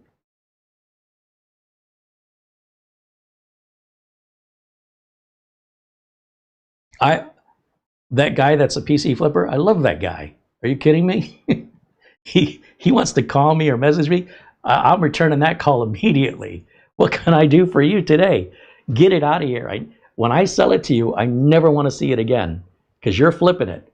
That means it's your responsibility, your support. You deal with the scammers. You deal with, counterfeit money. I don't want to deal with any of that nonsense. When they call you a year and a half from now because something isn't working, as long as they ain't calling me, how many can I sell you today? But if I sell it to a business and then they're paying me labor rates to get it installed and configured, and then they're paying for support calls, then I'm actually investing in my business. And it makes it easier on me because I know how to work on what I built, and what I built probably won't need to be worked on. Honestly, I'm building them with quality components to my standards. So if I sell them computers that they then pay me to maintain, that's the easiest money I could possibly make, and one of the happiest customers I'm going to ever have, because they're just going to have constant uptime. And if there is a problem, because it's modular and I built it myself, I can replace it. If it's a bad power supply, if it's a bad CPU, easily. That's all stuff I have on hand. I don't have to go to the manufacturer, or I can do that on my own time. So let's say we've got a motherboard that goes bad, which I haven't seen happen in a long, long, long time, years. But let's just say one of my business clients buys a few machines from me, and one of the machines, the board is dead.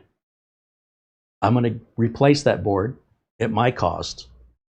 I may even have to upgrade the processor at my cost. Whatever I've got on hand to get that customer back up and running and keep that money coming in for tech support and maintenance. Then on my own time, I'll send the board in for warranty, get it replaced, build it back into another computer, put it back on the shelf. It'll be sold as a used machine. Everybody's happy. But I'm not doing that for somebody that I made $0 off of. You got to be out of your mind.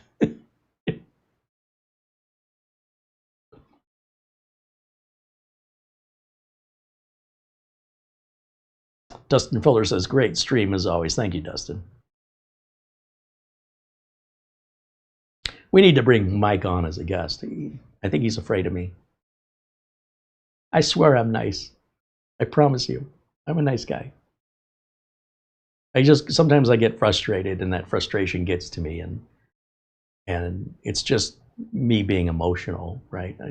When I'm talking about how somebody, I feel like I was wronged and I didn't do anything to deserve it, you can hear it in my voice how angry I am. But I'm not angry at you. I'm not angry. I'm angry at, why was I so stupid? I'm angry at myself. Why did I not, how could I be so naive? And once I'm aware of it, when I talk about it, to warn you or to warn everybody else to watch for this, because I didn't know to watch for it until after it happened and I realized it. I'm angry at myself. And so I'll come across quite angry because I'm mad at myself. And I want to share my lesson so that you don't repeat what I did. You'll make a different mistake, but you don't have to repeat my mistakes. And I can explain to you why it upsets me so much. Look at how much money I lost. Look how I was lied to. Look how I was manipulated. Look how I was used. And look how I voluntarily decided to allow that all this time before I realized I was being used. And, then I come across like I'm angry, and I am. I'm angry at myself. Like, how could you not know better?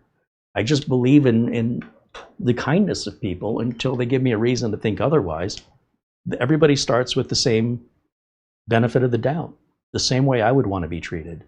And the minute you cause a problem, now I have justification to say, I'm not dealing with you anymore. You've now proven you are not worthy of benefit of the doubt. Now I know. And I'm upset that, that it happened. What did I do? I was just trying to help somebody out, and this is what I got. There's a guy posted a video the other day.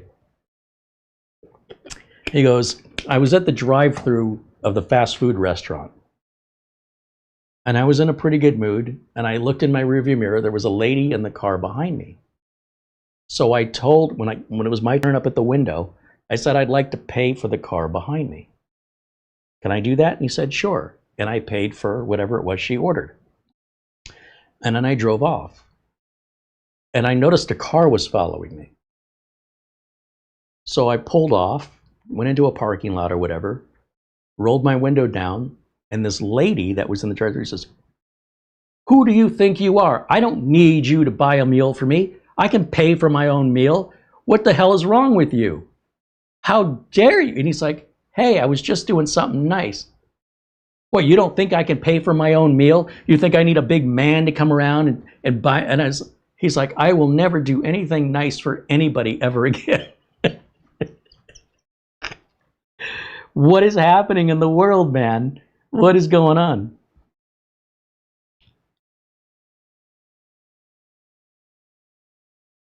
And I believe that video is 100% true. I don't think that he made it up. Or he's a really good actor. Can you believe it? Because I believe it.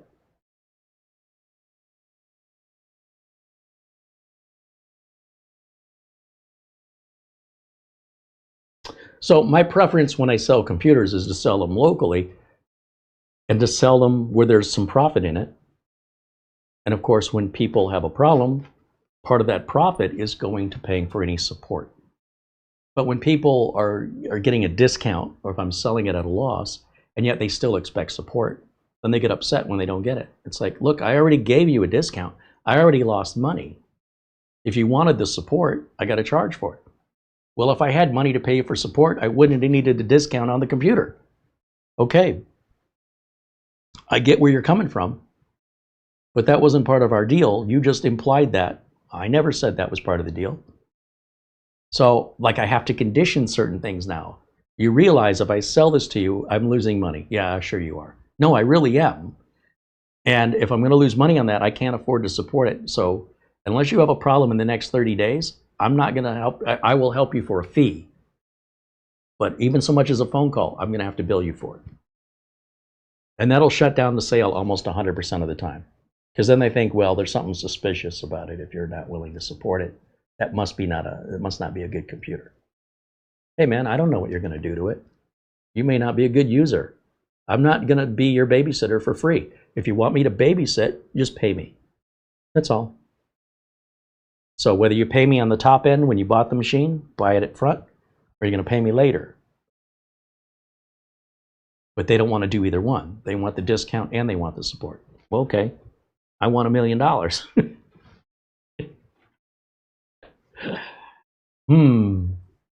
Now that we got the I wants out of the way. Anyway, that is the struggle right now. And it's not a struggle that I have with businesses. None of the businesses are flipping computers. None of the businesses are trying to, knock me down on price. I've had some businesses where I'm recommending some upgrades and they just don't want to do it right now, which I'm assuming is for financial reasons, and that's fine. I'm not a hard pressure salesman. If this isn't a good time to, replace the router or whatever it is, and you don't want to do it right now, I'm just planting a seed. This is something to think about. When it dies, your business will go down and you'll pay whatever price it'll cost to get a replacement. You won't have time to shop around for better value, and you won't be able to recover the lost productivity. That'll be gone, so it'll cost you a lot more. However, it's not broken yet. I don't know how much life it's got left in it. I just want to make you aware that I would strongly recommend that you plan for shopping around, finding a good deal, and scheduling a weekend when the office is closed that we can come in and do the work so it doesn't affect your bottom line productivity, and your costs will be minimized, your downtime will be minimized. Your employees will leave on Friday, they'll come back on Monday, everything will still be running, they won't even realize anything happened, and you're going to pay less because we can shop around for a better price for whatever it is we're replacing, and we can do the work without interrupting the business. So it's your choice. You can be proactive or you can be reactive. But either way, I want you to know what to expect, and we don't have a timeline that we can tick down to zero. We don't know. It could happen tomorrow. It could happen 5 years from now. I'm just telling you, if it were me, I would change this equipment out sooner rather than later. You can either do it voluntarily or wait until you have to. And voluntarily is going to cost you a lot less money. But your business, it's your call. I'm happy to be proactive. I'm happy to be reactive, whatever you want to do.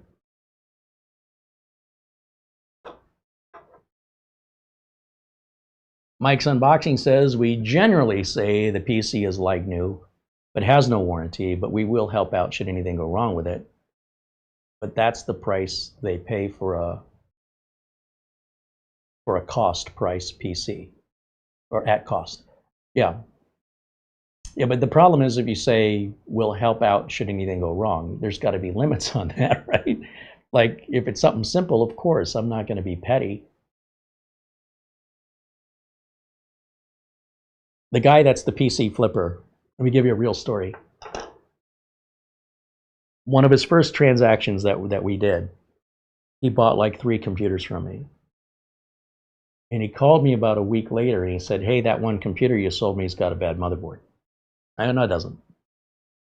He goes, yeah, it does. I've spent over 3 hours on it. You know, I'm not new to this. I've been building computers for years. I know what I'm doing. And I'm telling you that's a bad motherboard. I go, it isn't a bad motherboard. Oh, so you're saying I'm an idiot? No, I think you're mistaken. And he starts getting really angry. And we're over the phone. I said, look, this isn't, let's not argue, okay? Let's not do that. That's not constructive. We're not getting anywhere. I'll tell you what. First of all, let me tell you that I've got your back and you never have to worry about me ripping you off, okay? If you're right and that motherboard is bad, I will either give you your money back for that or I will replace it with something equal or better at my own cost. Okay, let me just get that out of the way right now because you don't know me and you're assuming I'm a thief, and I'm not a thief. If you want to bring that machine back to me, in less than 10 minutes, I'll show you what's wrong with it. You're welcome to start a timer. And he's like, well, you're an arrogant. I go, I'm telling you, anytime you want to come and bring it over, in less than 10 minutes, I will show you how to fix it. And you can start a stopwatch if you don't believe me. He goes, can I bring it over right now? And I think it was like 10 o'clock at night, right? Yeah, bring it over. I got nothing going on at 10 o'clock at night. I'm a night owl. I'd love that. Bring it over. I'm heading your way. I said, great. Comes over, puts the computer on the bench. Okay? And it's a pretty bare bones machine. It's RAM, it's storage, power supply, case, cooler, and operating system. He's already got the panels off of it. So I put it on the bench, and by the way, I said, before you bought it, I sent you a Facebook video of it. Phil, you don't remember that? He goes, no. So I looked in the Facebook history, and this was earlier. I sent him the copy of the video. I go, you watched the video of it booting before he sold it. Oh, I don't know that you didn't make that video 2 years ago. Okay. I'm going to spend that much time. Okay, just bring it over. So he brings it over, and the first thing I do is I put it on the bench, and I turn it on, and it does nothing. He goes, see, I've been working on this for hours. You say it's not a bad, I go, just hold on, just watch. Okay, turn it off. I unplugged everything off the board, all the USB, front port umbilicals, audio header, took all that off from the case. It was using onboard video, so there wasn't a video card to be removed, but if there was one, I would have removed it, assuming the, first of all the CPUs I sell, I'll have graphics built in. But if it would have had a video card, I would have removed it. And, if it needed video, I would have put my own video card in. But regardless, I checked all the ports on the back of the motherboard to make sure he didn't leave anything plugged in. Nothing's plugged in. All the cables are removed. And I unplugged the power supply cable from the CPU power and the motherboard. I popped out both RAM modules. So now we've got a bare board with only storage plugged in. That's it. It's still in the case. Right now, about 90 seconds has gone by to do this. It takes about 90 seconds. I'm pulling the cable. I'm not even looking where I'm pulling them from. CPU fan, not the CPU fan, the case fan, pull, rear case fan, pull, audio cable, USB cables, just pulling. Just get them out. RAM module, pop both RAM modules out. Okay, and I show him. Everything's out, it's on the desk. The RAM is on the desk. All the cables are dangling. Everything's unplugged. Nothing's plugged in the back of the board. I take it back. I think I left the HDMI cable hooked up from the initial, verifying. So like I said, it's been about 90 seconds, maybe 2 minutes. I take one RAM module and I put it in the first RAM slot. I take the CPU power cable from the power supply, reseat it, because I unplugged it for a reason. You don't just wiggle it. You have to, plug it back in. Make sure it's in right. Same thing on the 24-pin power cable. Okay. Make sure the power supply has power and it's turned on. Plug my keyboard and mouse USB dongle, just this one little dongle I use right here. Just that one dongle. There's keyboard and mouse. Not using any of the case USB because I'm not hooking anything else up. And I have a little power switch that I plug on to the motherboard so I can use the power switch here instead of on the case. That's all I did. I turn it on. The light comes on, the CPU fan spins. Nothing else is hooked up. Case fans are not hooked up. And he's like, see, it hasn't. And I go, give it a minute. And then, boom, there goes the post screen. There it is. He goes, how did you do that? I go, you've been here the whole time. How much time has passed? I said it would take less than 10 minutes. He goes, I said, I think it was, what, 8 minutes? He goes, no, I think that was closer to 6. What was wrong with it? I go, I don't know. Let me ask you a question. When you bought it from me, did you plug it in and make sure it worked before you opened it up and started doing whatever you did to it? Okay, I'm an idiot. I go, no, I'm not saying you're an idiot. I'm genuinely, sincerely asking you a question. When you bought it from me, before you opened it up and worked on it, did you verify it was working so that way you would know if after you opened it, it stopped working, that you were the cause of the problem and not me? That's all you had to do. I assumed the first thing you would do is plug it in and make sure it works before you would open it and modify it for that very reason. That's why I do it. It didn't occur to me anybody would just immediately assume it's working and then open it up and damage it and immediately assume you didn't just cause that problem. How else would you know is all I'm asking you. How would you know that what you did made any difference if you didn't know what it was like before? I've learned my lesson, Carey. I'll never bother you again. I go, you're not bothering me. I like you. I'm more than happy to help you. No, you're a wizard. I am clearly out of my league. I have learned a lesson. I will buy from you again, but I will never call you for help again. I go, that's ridiculous. Why wouldn't you call me for help? I don't want you to think that I'm not going to help you. I didn't appreciate you saying I'm a thief or saying that, implying that I ripped you off. Or I will never sell you a bad board. I never will. But you don't know me, so now you know me. No, I'm never going to call you for support. I will still buy computers from you. I have learned my lesson. Okay. So we plugged everything back into the board, put the other RAM module back in, plugged the headers back on. Everything works. My best guess is he had plugged something on to the wrong set of pins, like he was one pin off, and that was preventing the board from booting. But because I was so quick in ripping everything out, nor does it make any difference, because the end result was the same. That's why you always pull cables off. And I'm not telling Mike, I'm telling all of you. You always pull cables off. You don't just wiggle them and make sure they're fully seated, because if you're off by one pin or you're off by a whole row, you may not realize that. You may never realize it. All you'll know is you unplugged it, it looked fine, you plug it back in and now it works, and you're completely oblivious. Doesn't matter. The result is the same whether you're oblivious or not. What the cause was only matters is if you keep seeing the same problem again and again. And do you know, to this day, he has never called me for a support question, but he's bought at least 7 more computers from me.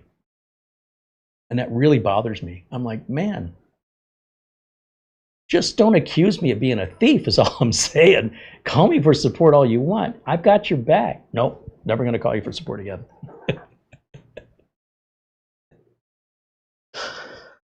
Oh, man. He's a good guy and I like him, but that's some personal pride and ego stuff there that I can't wrap my head around.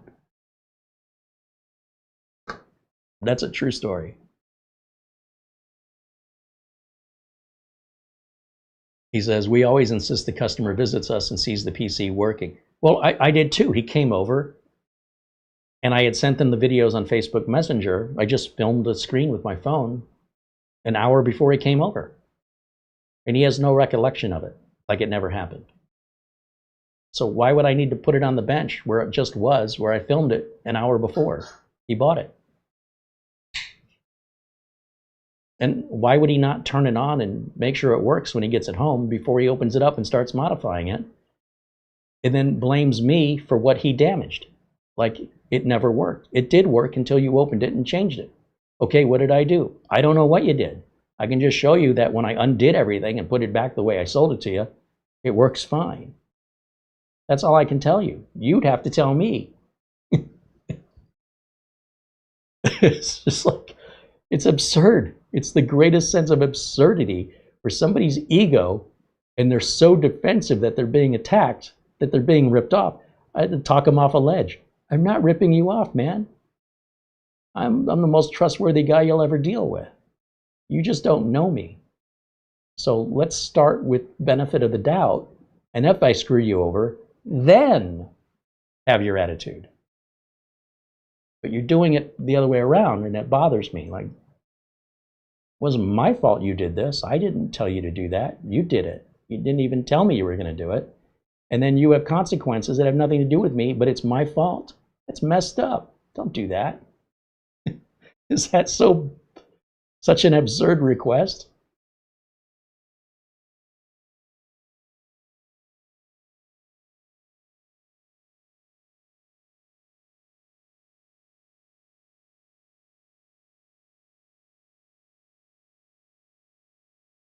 Katrina says, Carey and Mara, here's an idea for a video.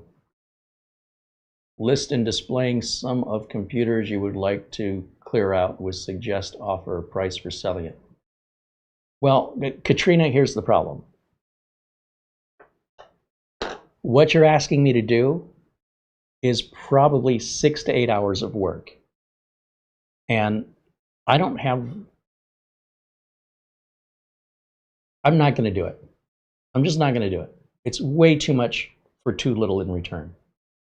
If you don't know what it is you want to buy and I need to give you ideas, then I don't want to sell to you. If you come to me and you send me an email and you say, Carey, I have $600 and I'm looking for a tower, or I'm looking for a mini PC and I need it to do X, Y, and Z. This is how much money I've got to spend. Do you have anything that fits that? I will every single time answer your email. But if you say, I don't know what I want, but I'll know it when I see it, so show me everything you have, I am exposing my entire internet for any potential thieves that want to know how much inventory I have and what to steal. You don't seem to realize that by asking a content creator to list their assets, you're effectively asking them to expose themselves to criminals. So not only that, the amount of time that takes is way, way too much. There's a big inventory here. So I know what I have off the top of my head, but if I have to take pictures of it and break it down and put everything on the bench and get pictures of, no. That is a massive, massive involvement of time that I don't have.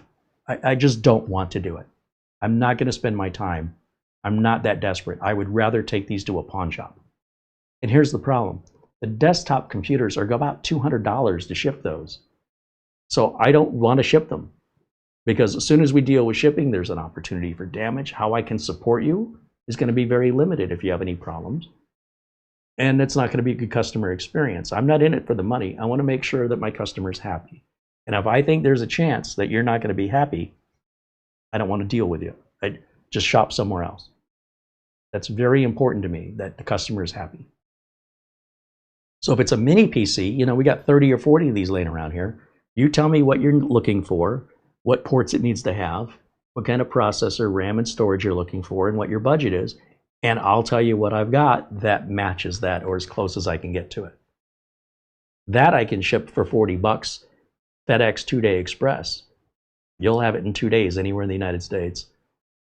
The less it's in shipping, the less chance for damage. It's also smaller and lighter, so it doesn't get dropped. If it does get dropped, they're basically impenetrable, almost. So any concept of damage is almost unheard of on these. You know, if the box was run over by a truck, and we'd have a claim to FedEx, but that's never ever happened. So if you're local and you want to buy a tower, that's great. Be happy to sell a tower locally. And in that case, you know, you call or you email me, and again, you've got to tell me what you're looking for. You've got to tell me what your budget is, and then I can isolate individual machines potentially that could be close to meet that requirement and give you the details as requested, but not all at once. No, that's just unheard. No, you don't understand how much is here.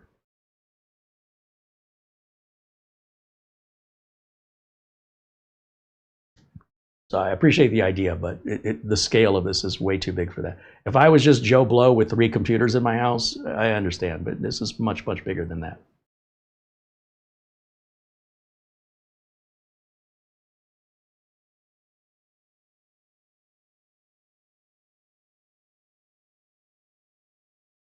Channel 0 said, I've got a system and a box, both full of 5-year-old parts, both waiting to be turned into newish computers. Sounds like fun.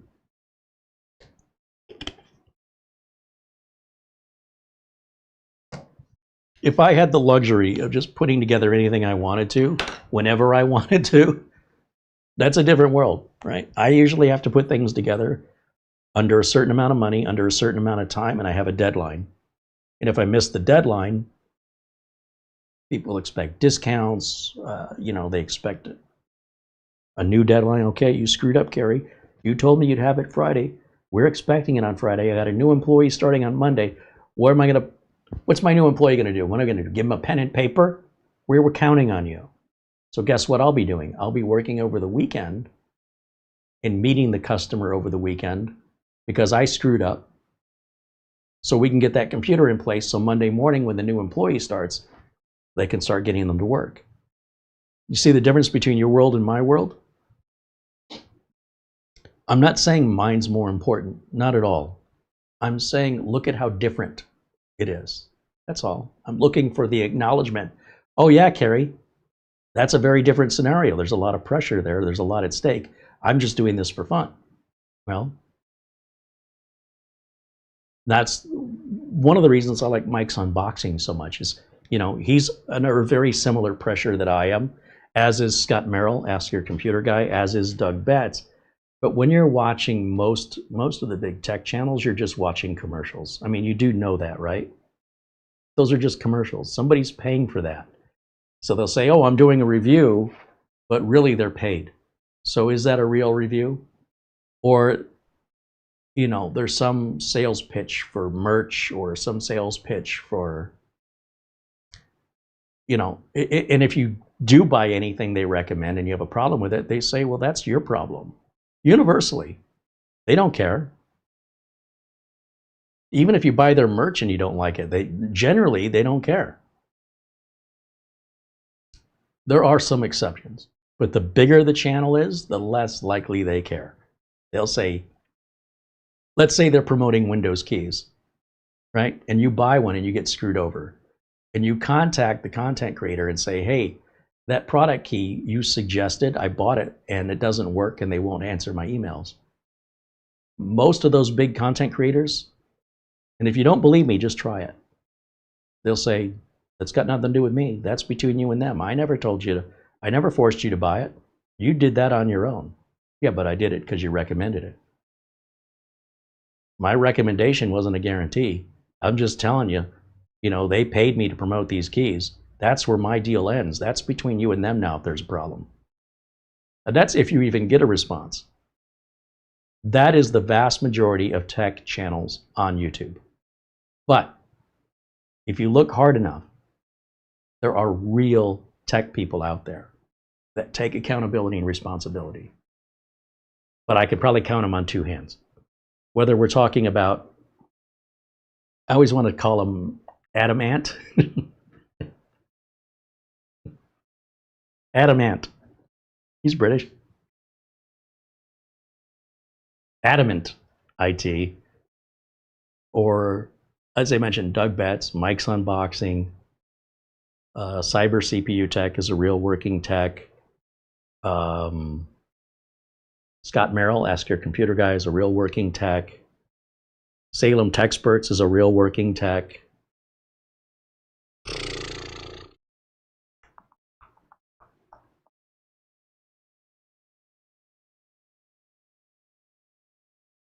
One of my new favorites is a guy,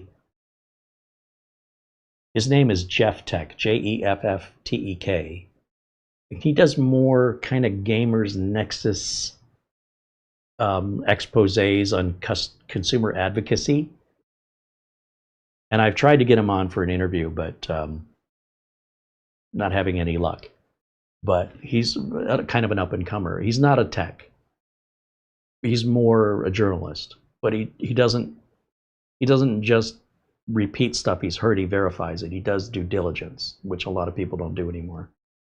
So a lot of things that I know about that he's talking about, he's dead on right. Who am I forgetting? And I'm strictly talking about computer technicians that also have a YouTube channel. Most of them don't. Let's say 95% of tech channels have no professional experience. They're just enthusiasts.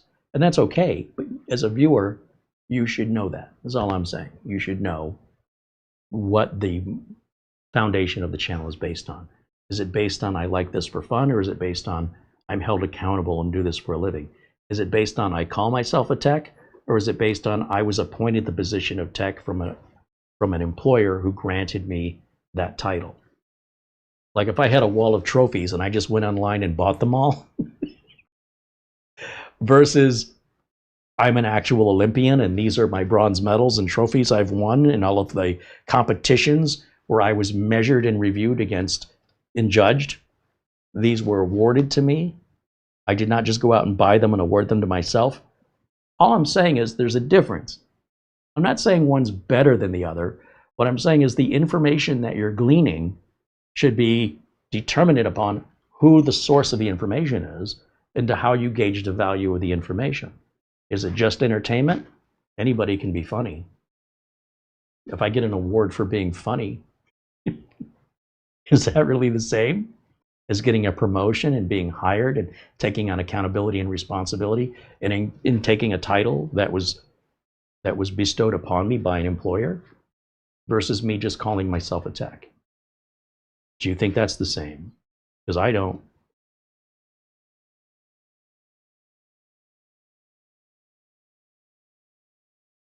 Andrew Murray says, I always thought Adam Ant IT was Adam Ant, right? That's what I call him. He's adamant. But I still think it's adamant. Desperate but not serious. Goody two, goody two, goody two shoes. I can't help it. It's a Gen X in me, man. Got to pick a different name. I don't mean any disrespect. W. Holmes says, a few others like Jeff Geerling. I don't believe Jeff Geerling works in the industry. I do believe Jeff Geerling is just a home lab enthusiast. Let's see, what can Gemini? Does Jeff Geerling have any professional IT experience? I mean, he's big enough, they should know who Jeff Geerling is. Let's see what Gemini says. Oh, it says he has extensive professional IT programming and DevOps. Okay, DevOps is, okay. That's not a tech. That's programming. He's worked extensively in enterprise programming and DevOps. Okay, programming is a different skill set. No disrespect. If I want to learn how to program, that's different from learning how to fix a computer. But I'm glad to see that he is a professional and that he has managed large-scale deployments on public and private cloud infrastructure. That's well over my pay grade, I'll tell you that. I don't do that. But I also don't claim to be an expert in it either. He's a prominent expert in automation, having used Ansible to manage infrastructure since 2013 and Kubernetes since 2017. He's also authored highly regarded technical books on these subjects, including Ansible for DevOps and Kubernetes 101. Again, all well over my head. That's not desktop support. That's not building a computer. That's completely unrelated. He's done web development and architecture. Well, of course he has. That's back to programming with Drupal, web development. I don't do any of that. That's all programming stuff. It'd be like if I'm fixing the printing machine, but he's the one authoring the books. We're two different careers. He got his formal start in IT back in the late 90s and early 2000s, working as an engineering assistant for CBS Radio, Infinity Broadcasting.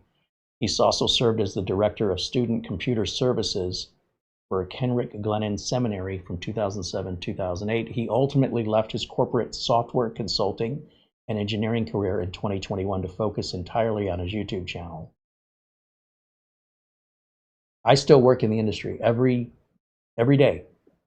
Every day I've been in this industry for 35 years, and I don't plan on ever stopping, and I just add YouTube to it. Things change rapidly, and if you're not in the industry, things will pass you by, you don't even realize it.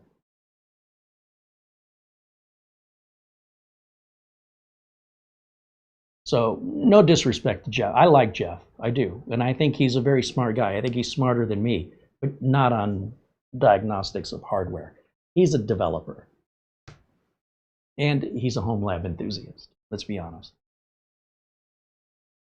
But at least he's got some cred, behind the stuff that he's doing is related to what he was doing as a profession. So when he's messing with Raspberry Pis and... Listen, when Jeff talked about getting a dishwasher that took him 6 hours to install, it's a 30-minute install. It's the most simple thing you could ever install. And then he found out some of the smart features of the dishwasher are only available on the app, meaning that if that service gets shut down by Bosch or whoever makes the dishwasher, then there's no way to activate those features. They're not on the panel. So take the dishwasher out and return it. Oh no, that's a lot of work. No, it isn't. Taking out a dishwasher is 2 screws, a drain hose, a water line in, which you shut off before you disconnect it, and power. It just plugs in like a lamp. That's it. That's all there is. If it took him 6 hours to do that, he should stick to writing code because that's nothing. He should have paid somebody to do it. They would have been in and out in 45 minutes, maybe less. And he's like, no, I just want to warn you guys about it. I don't want to take it out. Man, rip that thing out of there now where you still can, where you still have a return period, and return it. I was so disappointed in Jeff. He usually impresses me, so I only mention that story because it's one of the rare occasions where I went, seriously? On a dishwasher? It took you 6 hours to put a dishwasher? Look, I don't want to be judgy, but you should have known better. Come on. It's like somebody can do the most complicated thing easily, but you show them something simple and they can't figure it out.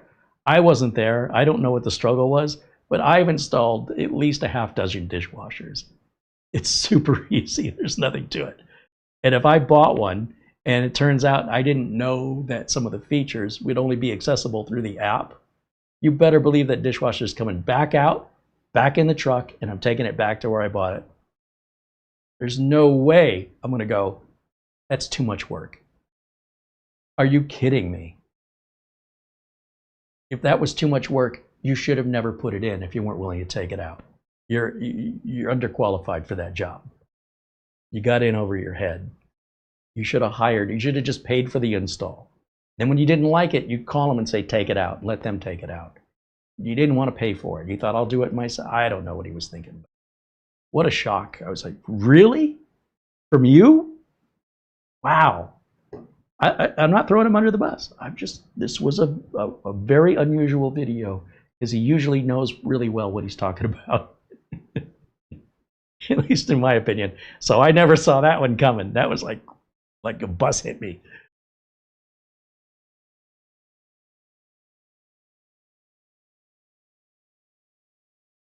Mike's Unboxing said, I got an award for speeding. 3 points were awarded to my driver's license. Go for the high score.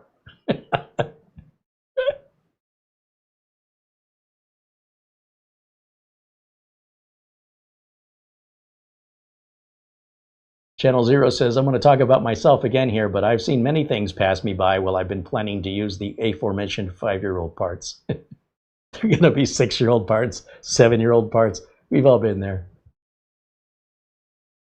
W. Holmes says, I agree. I always pay to have appliances installed. I could do it, but I'd rather watch a pro get it done in a few minutes.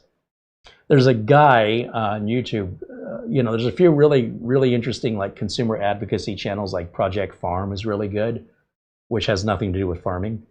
And there's another guy whose name I can't remember right now. But they're measuring like power tools, things like that, wrenches. And he's got a shirt that says,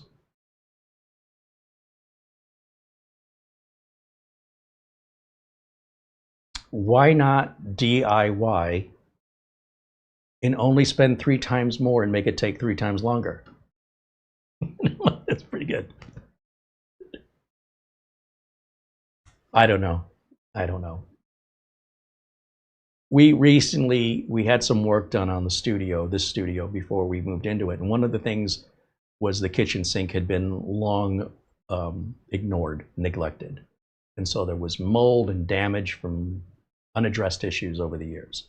And I said to the person doing the work, I said, I want you to rebuild this. If you do plumbing, I want the sink and the faucet replaced because they're old and nasty.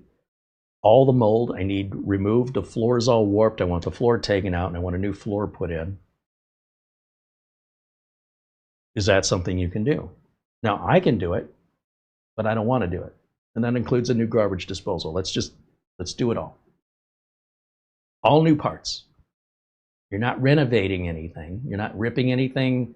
You're not remodeling. You're just ripping out an old sink to put in a new sink. Ripping out an old faucet with a new faucet. Taking out an old disposal for a new disposal. All the plumbing under there, just take it out, including the valve stoppers for the hot and cold. I want quarter-turn valve stems put on. So we're not remodeling. We're just refurbishing what's already there. We're taking out the old. Let's not recycle anything. Let's put all brand new stuff in there. Let's do it once and let's do it right. And he does. And it looks fantastic. Now, 1 year has gone by. And last night, there's water coming out from beneath the cupboard of the sink, kitchen sink. And I'm trying to figure out what just happened.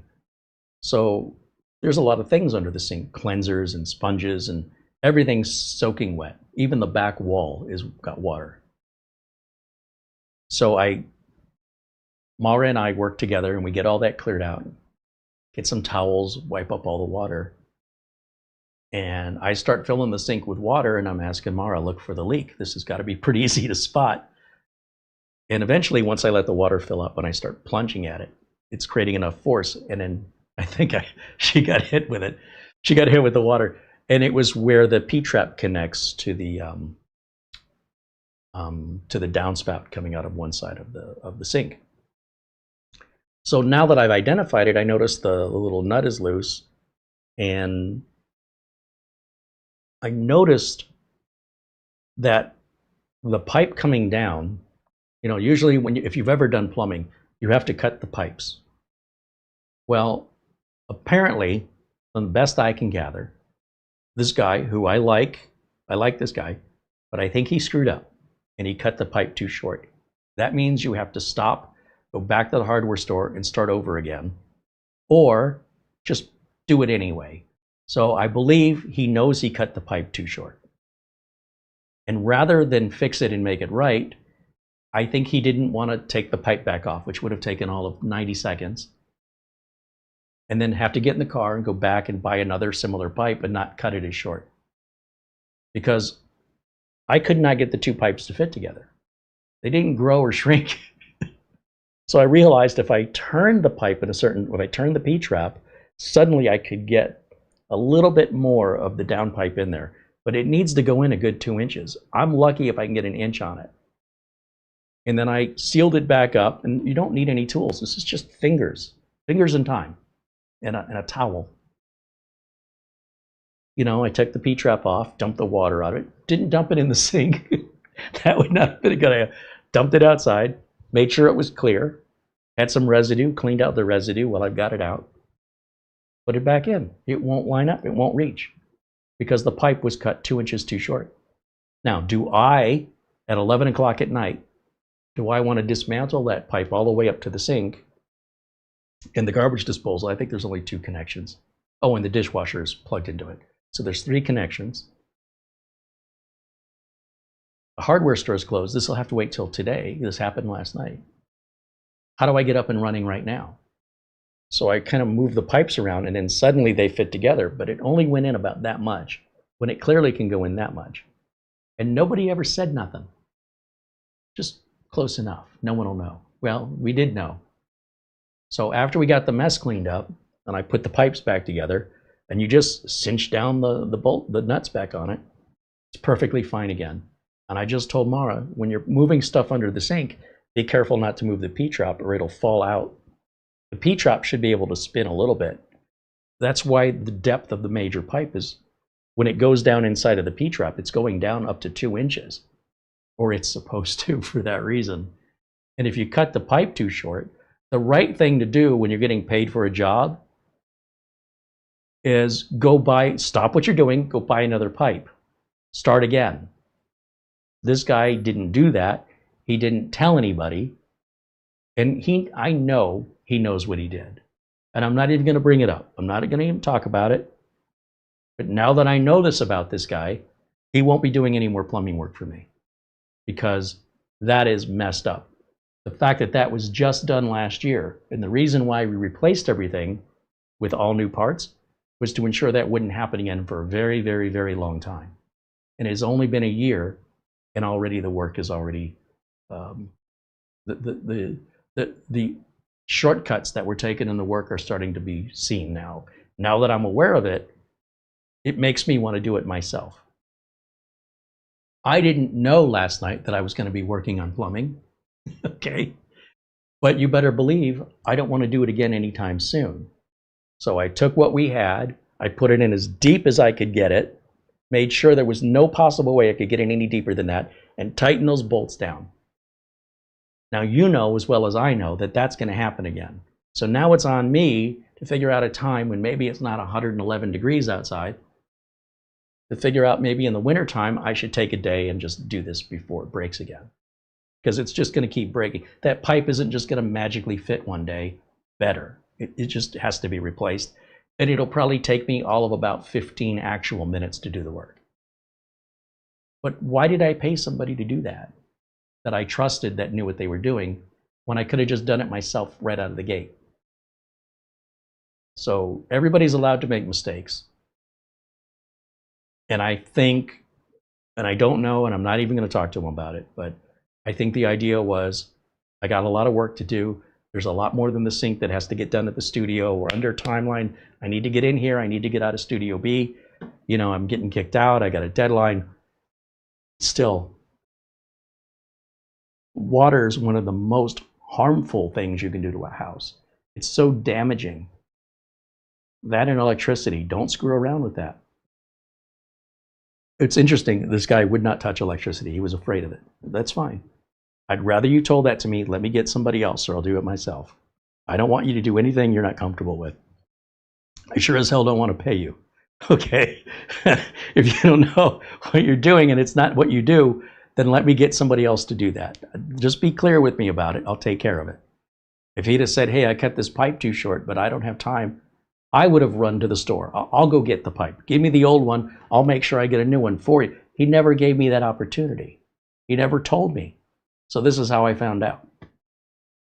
So what were you doing last night at 11 o'clock at night?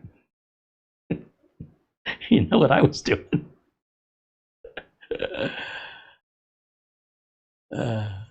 Andy says, just because someone's an enthusiast doesn't mean they don't understand technical parts of computers. Yeah, but how would you know, Andy?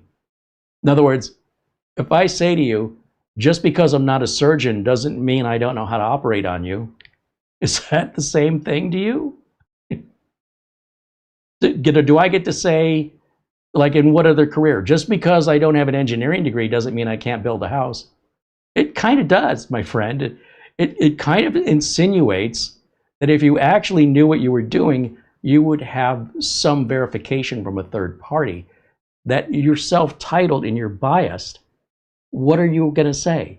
Can you totally understand your technical ability when you're not really comparing yourself to other workers?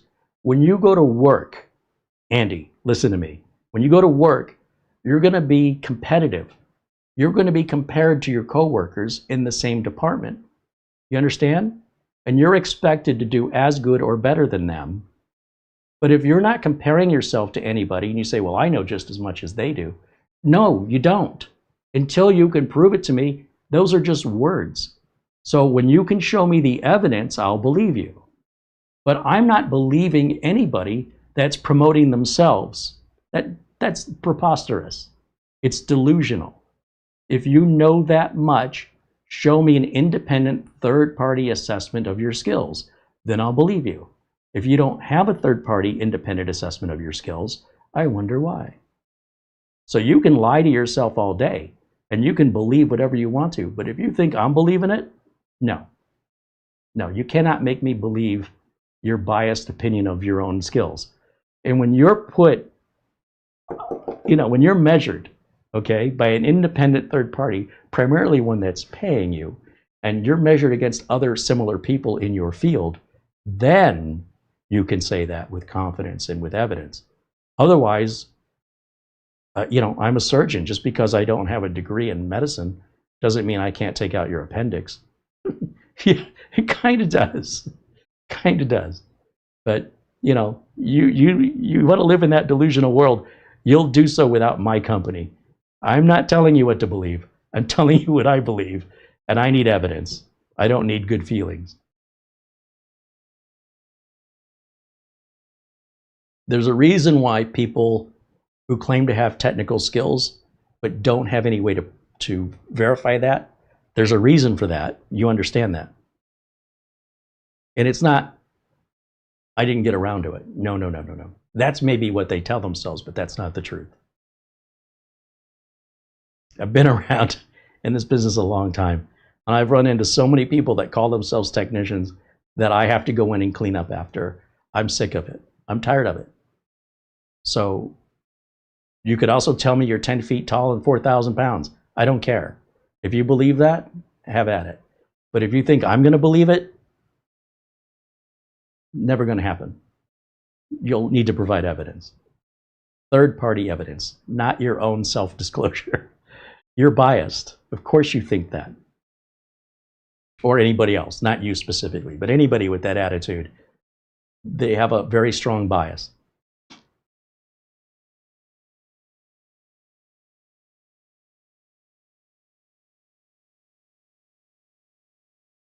Andy says, I know a couple of backyard mechanics that could work in any top-notch auto repair shop.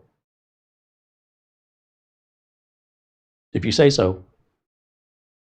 That's what we call oversimplifying. There are people who are very, let's say, mechanically inclined. And I'm not going to argue with you about it, Andy. But the reality is there's a reason why they don't.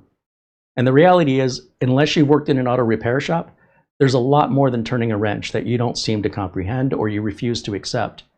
There is the speed, the measure of your time, all right? There's getting the job done the first time right.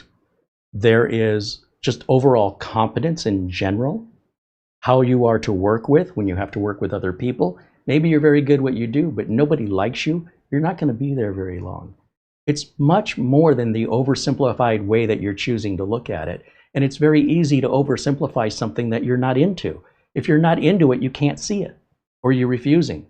But once you get in it, and you're actually doing the work, and you notice all of this nuance, then you'll realize it's two entirely different worlds.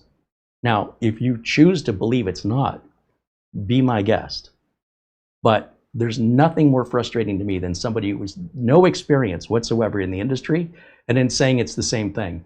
You don't know it's the same thing. You've just convinced yourself of that. But you're not convincing me of that, because the difference between you and me is I actually know better. I can tell you, I'm in the industry, and I am telling you, there's a very, very big difference. Now, you don't have to believe me either. But mine has evidence, yours doesn't. That's all I'm saying. But again, if that's what you believe, don't let me get in your way. But it's not you. Anybody that would tell that to me is going to get the same answer from me. I've dealt with this. It's such an easy, common, simplistic thing people say when they don't comprehend the complexities and the nuances of the other side of it. It's very easy to dismiss it. And when I dismiss it in return in the same way that they're dismissing me, they always get offended. Well, if you don't like it, don't do that. Nobody will do it back. At least I won't. If you, what is it? If you can't dish it, if you can't take it, don't dish it out, something like that. I'm just telling you, I don't have a dog in the race here, man. Go get a job in IT. Let's see how well you do. You might do great. Prove it. Until you can prove it, it's all talk. You might have a friend that works in a garage that would do well in a professional garage. Prove it. That's all I'm saying. If there's no evidence of it, it's all just talk. If you're choosing to believe something. I'm choosing not to. Not without evidence. And people that work professionally have evidence. People who don't. It's really that cut and dry. W. Holmes said we had a flood from a blocked washer drain. Huge mess. Now we have leak sensors everywhere there could be a leak. Now you're going to fix leak sensors.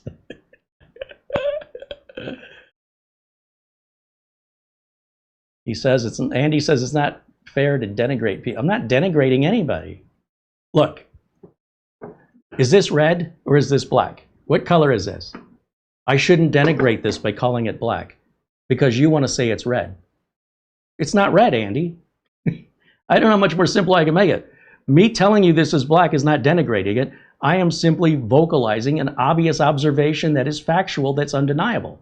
That is black. And you could say, well, it could be red. Maybe it's red under the black. It isn't. It's not. No matter how much you say it, it doesn't make it so. Watch this. Watch, let me demonstrate. I'm a millionaire. I'm a millionaire. I don't have to be successful. I don't have to be an heir. I don't have to win a lottery. I can just decide I'm a millionaire because I said so. Hold on, let me check my bank account. Didn't work. So can we drop that? Because it's preposterous.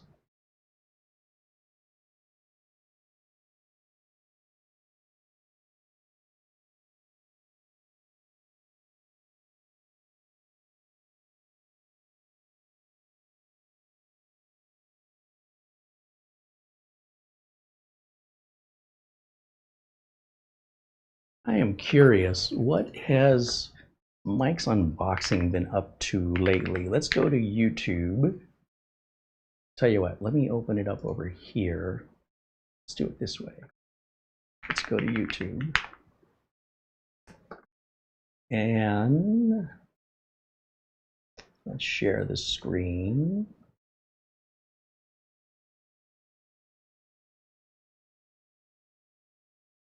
Why is this not? Oh, there it goes. Let's go to Edge. Let's turn that on. Okay, so let's do Mike's Unboxing.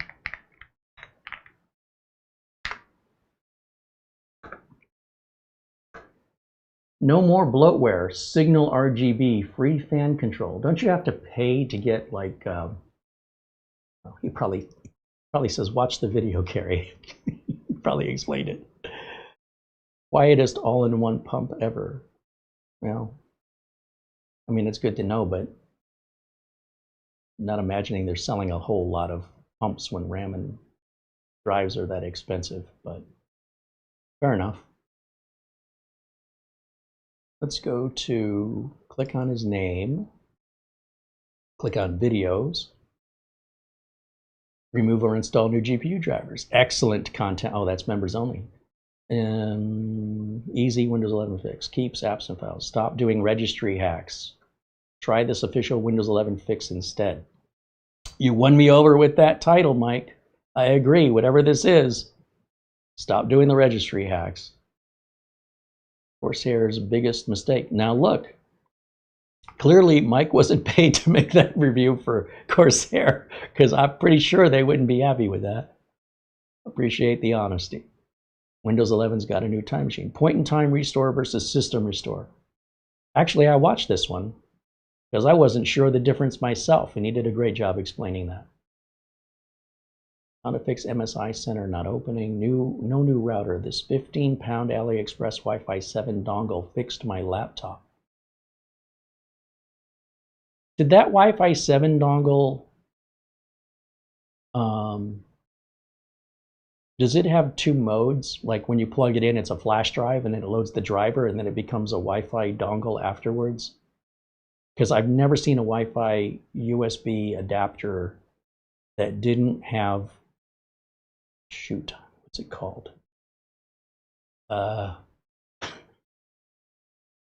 already forgotten the name. Basically, in my experience, these adapters are a little confusing. Instead of coming with software without you installing any drivers, it's a flash drive. And when you plug it in, your computer sees it, unless it's Linux, it sees it as a flash drive.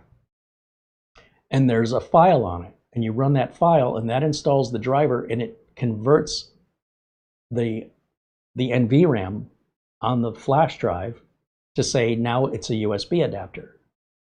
So then when you try and go back to the flash drive again, maybe you're like, oh, I better copy that file.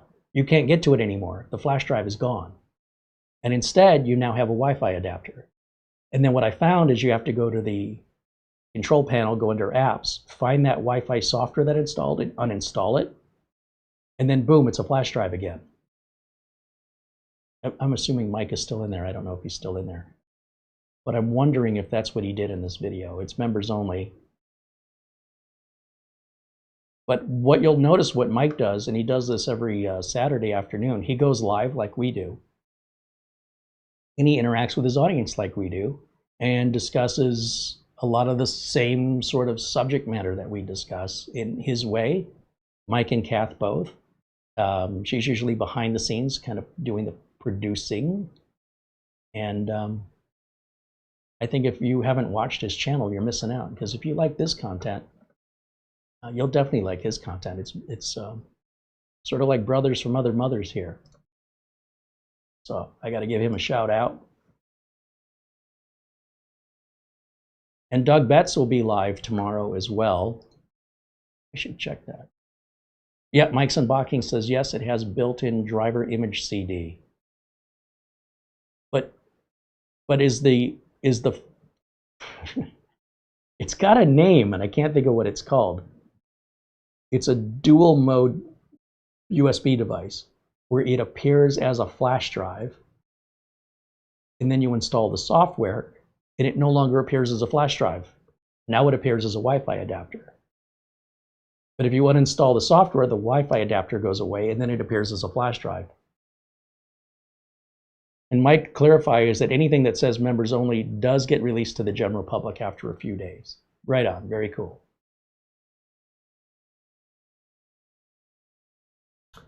I want to check out Doug's channel too, because Doug will be live tomorrow. Let's go over here and see what Doug has got going on.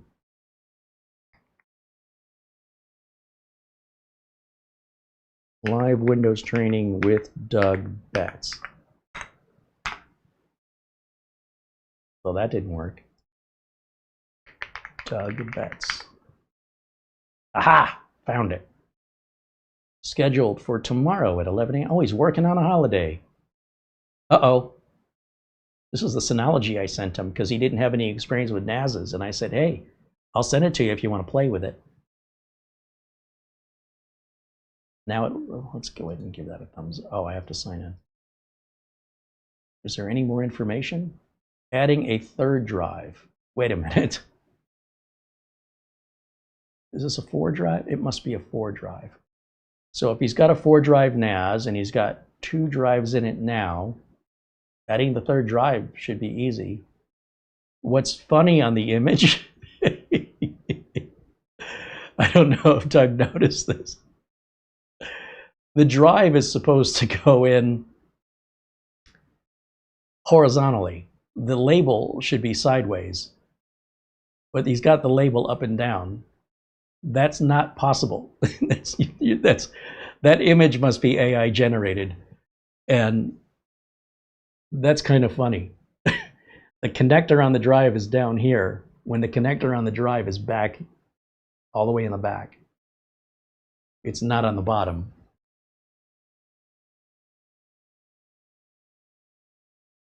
It looks like this is actually a real photo and that he asked AI to add a drive to it. And I'm guessing did not notice that AI put the drive in the wrong orientation. It would never work. It won't even go in the tray because it's taller than it is wider. So that's kind of funny. And he's going to do it live. Well, that should be very easy. I mean, it's only going to be interesting for him because he's never done it before. But I'll tell you, you put the drive in, you log into the Synology, you go to your storage manager. It said there's a drive here. Do you want to create a new array or add it to your current one? He probably wants to add it to his current run. But either way, you select your option and you click OK, and it says, OK, I'm processing your request. And after a little while, it'll be ready. And that's all there is to it. I still love that image. That is magical. How'd you get your drive to fit in there like that, Doug? I got to give Doug a little bit of a hard time, a little bit of brotherly ribbing. Come on, man.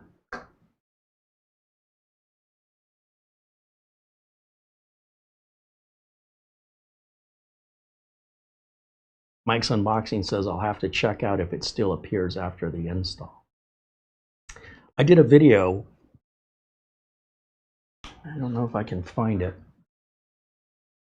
Let me see. My channel, YouTube Studio, content, filter, Wi-Fi.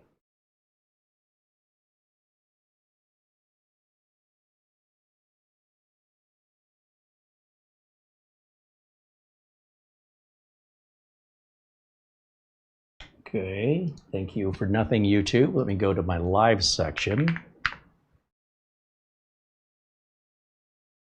Oh, unfortunately. So here's what happened. I was comparing 3 different Wi-Fi 7 USB adapters. And let's see if I can copyright myself. I'm using a beta of OBS that just came out today, and I'm having a little trouble with the right click for some reason. I'm brave, what can I tell you? Using a beta of live broadcasting software. Okay, here's the video I'm referring to. It's called Comparing Fenvi, Ugreen, and Bros Trend Wi-Fi 7 adapters.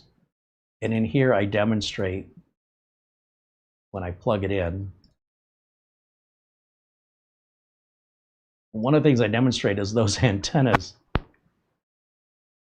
First of all, that's the coolest Wi-Fi adapter ever. Come on, look how cool that is. But the other one with the antennas, that one. See, the problem with those antennas is they only go up, they don't go down. And the USB port's upside down, which means if you go to plug that in, that's as far as the antennas will go. Great job. But they all install the same way, where when I'm plugging it in, let's see, there's a point here where I plug it in.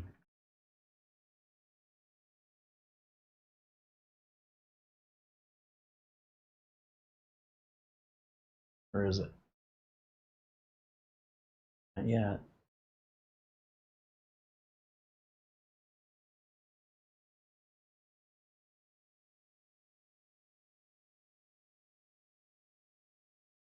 Assuming I plugged it in and demonstrated how the USB changes modes. In here somewhere. I was gonna edit this video and just crop that part out of it, and I guess I forgot. A little bit on the 6 gigahertz versus 7. Boy, I thought I did it right in the beginning of the video. I thought I wanted to bring up the dual mode USB device. It's got a name. I can't think of what it's called, and I'd never seen it before. I was quite thrown. And apparently it's a real issue if you have Linux, because it doesn't You have to do it by hand on Linux. You have to run a bash command to switch the mode of the USB device out of flash drive mode and into Wi-Fi adapter mode. Whereas on Windows, by running the software, it does it automatically. And all three of these devices I tested all did the exact same thing. So the Fnv did it, the Ugreen did it, and the Bros Trend did it. That's why I'm asking you, Mike, if you experienced that, where you plug it in, it's a flash drive, but there's no Wi-Fi adapter. Then you install the software from the flash drive, and it stops becoming a flash drive, and now you have a Wi-Fi adapter in your device manager you didn't have before. And the flash drive that was in your device manager is gone. It's like multi-mode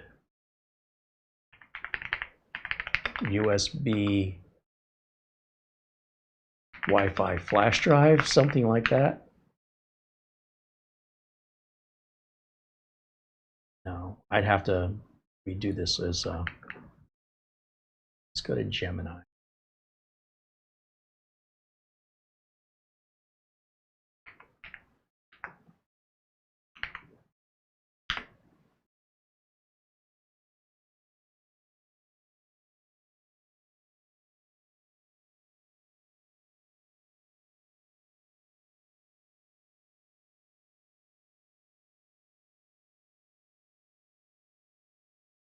It wants me to tell it the exact model, so maybe it'll help if I go back over here again. And what was it?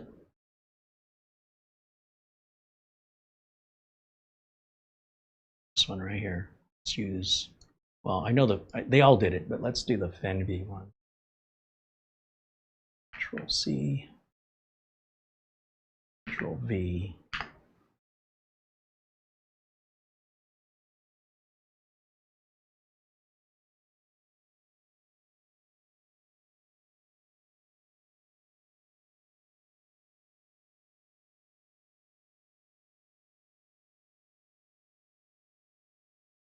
You know what else I could do? Let's go to Amazon, because I wrote a review where I detailed it out for anybody buying it.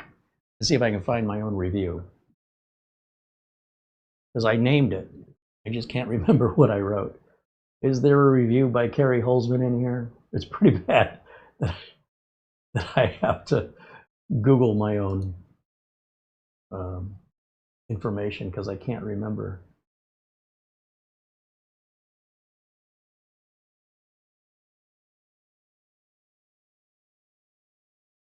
Anymore. It's going to make me sign in, isn't it? Now let's do this. Google USB multi-mode flash drive versus Wi-Fi adapter.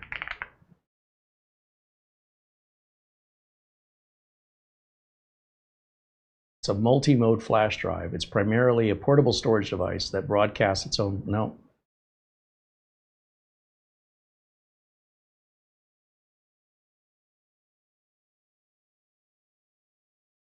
NV, Wi-Fi, USB adapter, starts as flash drive, then install software from flash drive, then it becomes recognized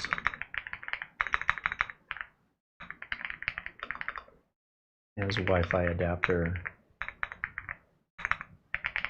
after in device manager.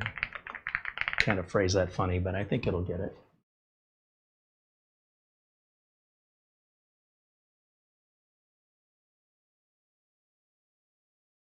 Flash mode, boot storage. When you first insert it, the device's internal firmware tells your operating system it's a mass storage USB flash drive. It never says it's a Wi-Fi adapter, but it gives you access to the preloaded files.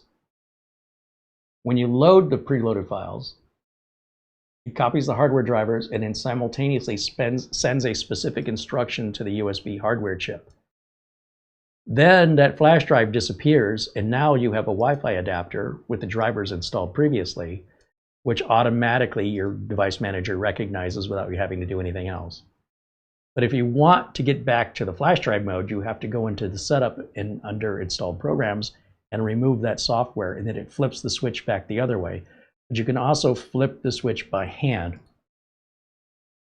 how to flip the switch by hand, which you have to do in Linux. Whoops, I don't know what I just felt. Licks us. LS USB, okay, that's a list, right? It's called a mode switch. And that will manually change the operation from a flash drive to a Wi-Fi adapter or back in Linux.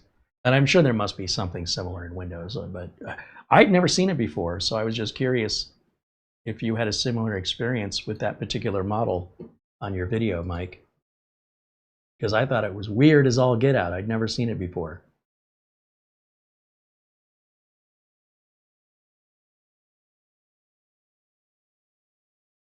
Oh, it's 1 o'clock in the morning where Mike is. He's going to bed. I think that's going to wrap it up for us, too. It's 5 o'clock in the evening here, a little after. So we'll wrap it up for today.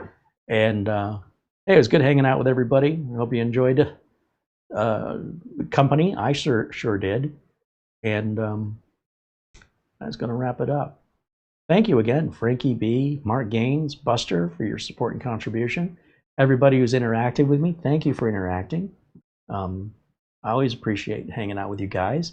And we'll be back on Sunday with something, I don't know what. In the meantime, the Gem12 from AOOSTAR, I think, is a bargain all day long. That's a lot of USB, a lot of, just in general, I/O, Oculink, 2.5 gig, at a $319 price point, with the condition being you got to put in your own RAM, put in your own storage, load up Windows or whatever operating system you want, including the drivers. And you know, you can easily see how that, with the RAM and storage prices, easily doubles the price of this if you don't already have stuff on hand. We did have stuff on hand, so it was a $319 purchase. That's a bargain all day long. And AOOSTAR's support has been fantastic. We don't tell them, you know, hey, I'm a YouTube guy. I just say, I'm a customer, I bought this. Initially, I did point them to the video rather than send proof of purchase, because I knew they were going to ask for it. And I said, here's my video, and you know, I need a Windows license. And they said, no problem. And they said, let your audience know that all you got to do is ask. So, and they provided the license that we used to activate it. I got nothing bad to say. I got nothing critical about it. It's a little thicker than most minis. It's been very, very quiet, and you can see how fast it is. So overall, it's a thumbs up for me. In fact, I think every AOOSTAR we've been looking at recently, it's all been thumbs up. And when it comes to value to performance, in my opinion, they're hard to beat. We do have other manufacturers to look at, as I mentioned, in different categories of mini PCs and small form factor workstations and gaming machines. And we're looking forward to seeing the upcoming new novel designs for minis for them as well. And we'll keep an eye on AOOSTAR and see how they develop. That's going to wrap it up for me for today. Thank you guys so much for watching. Thanks to Mara for all the work she does in the background, all the administrative tasks she takes care of. And of course, our email address right here on the screen. If you want to reach out to us anytime, we're always happy to hear from you. And Sunday, we'll figure out what we're going to do. I'm not sure yet, but I am going to work on an edited video, which I very rarely do, on the N5 NAS. So I'm not sure when I'll get that done. There's the filming it, and then there's the editing of it, and then there's the publishing of it. So it could happen in 2 days or 2 weeks. I don't know yet. We'll see how it progresses. But Sunday's live show will go on regardless at 1 o'clock, as always, Phoenix time, which is currently Pacific time. And we hope you'll join us then. Thank you, Baj and Guy, Paul Connolly, W. Holmes, Mike's Unboxing, Andy, W6AD. Thank you, guys, John Rogers. And we'll look forward to seeing everybody else. Sorry, that's just the one screen of names I can see. But for everybody else, thank you for joining, and we'll look forward to seeing you on Sunday. Enjoy the rest of your Friday. Have a safe 4th of July, and we'll look forward to seeing you here Sunday. Until then, bye for now.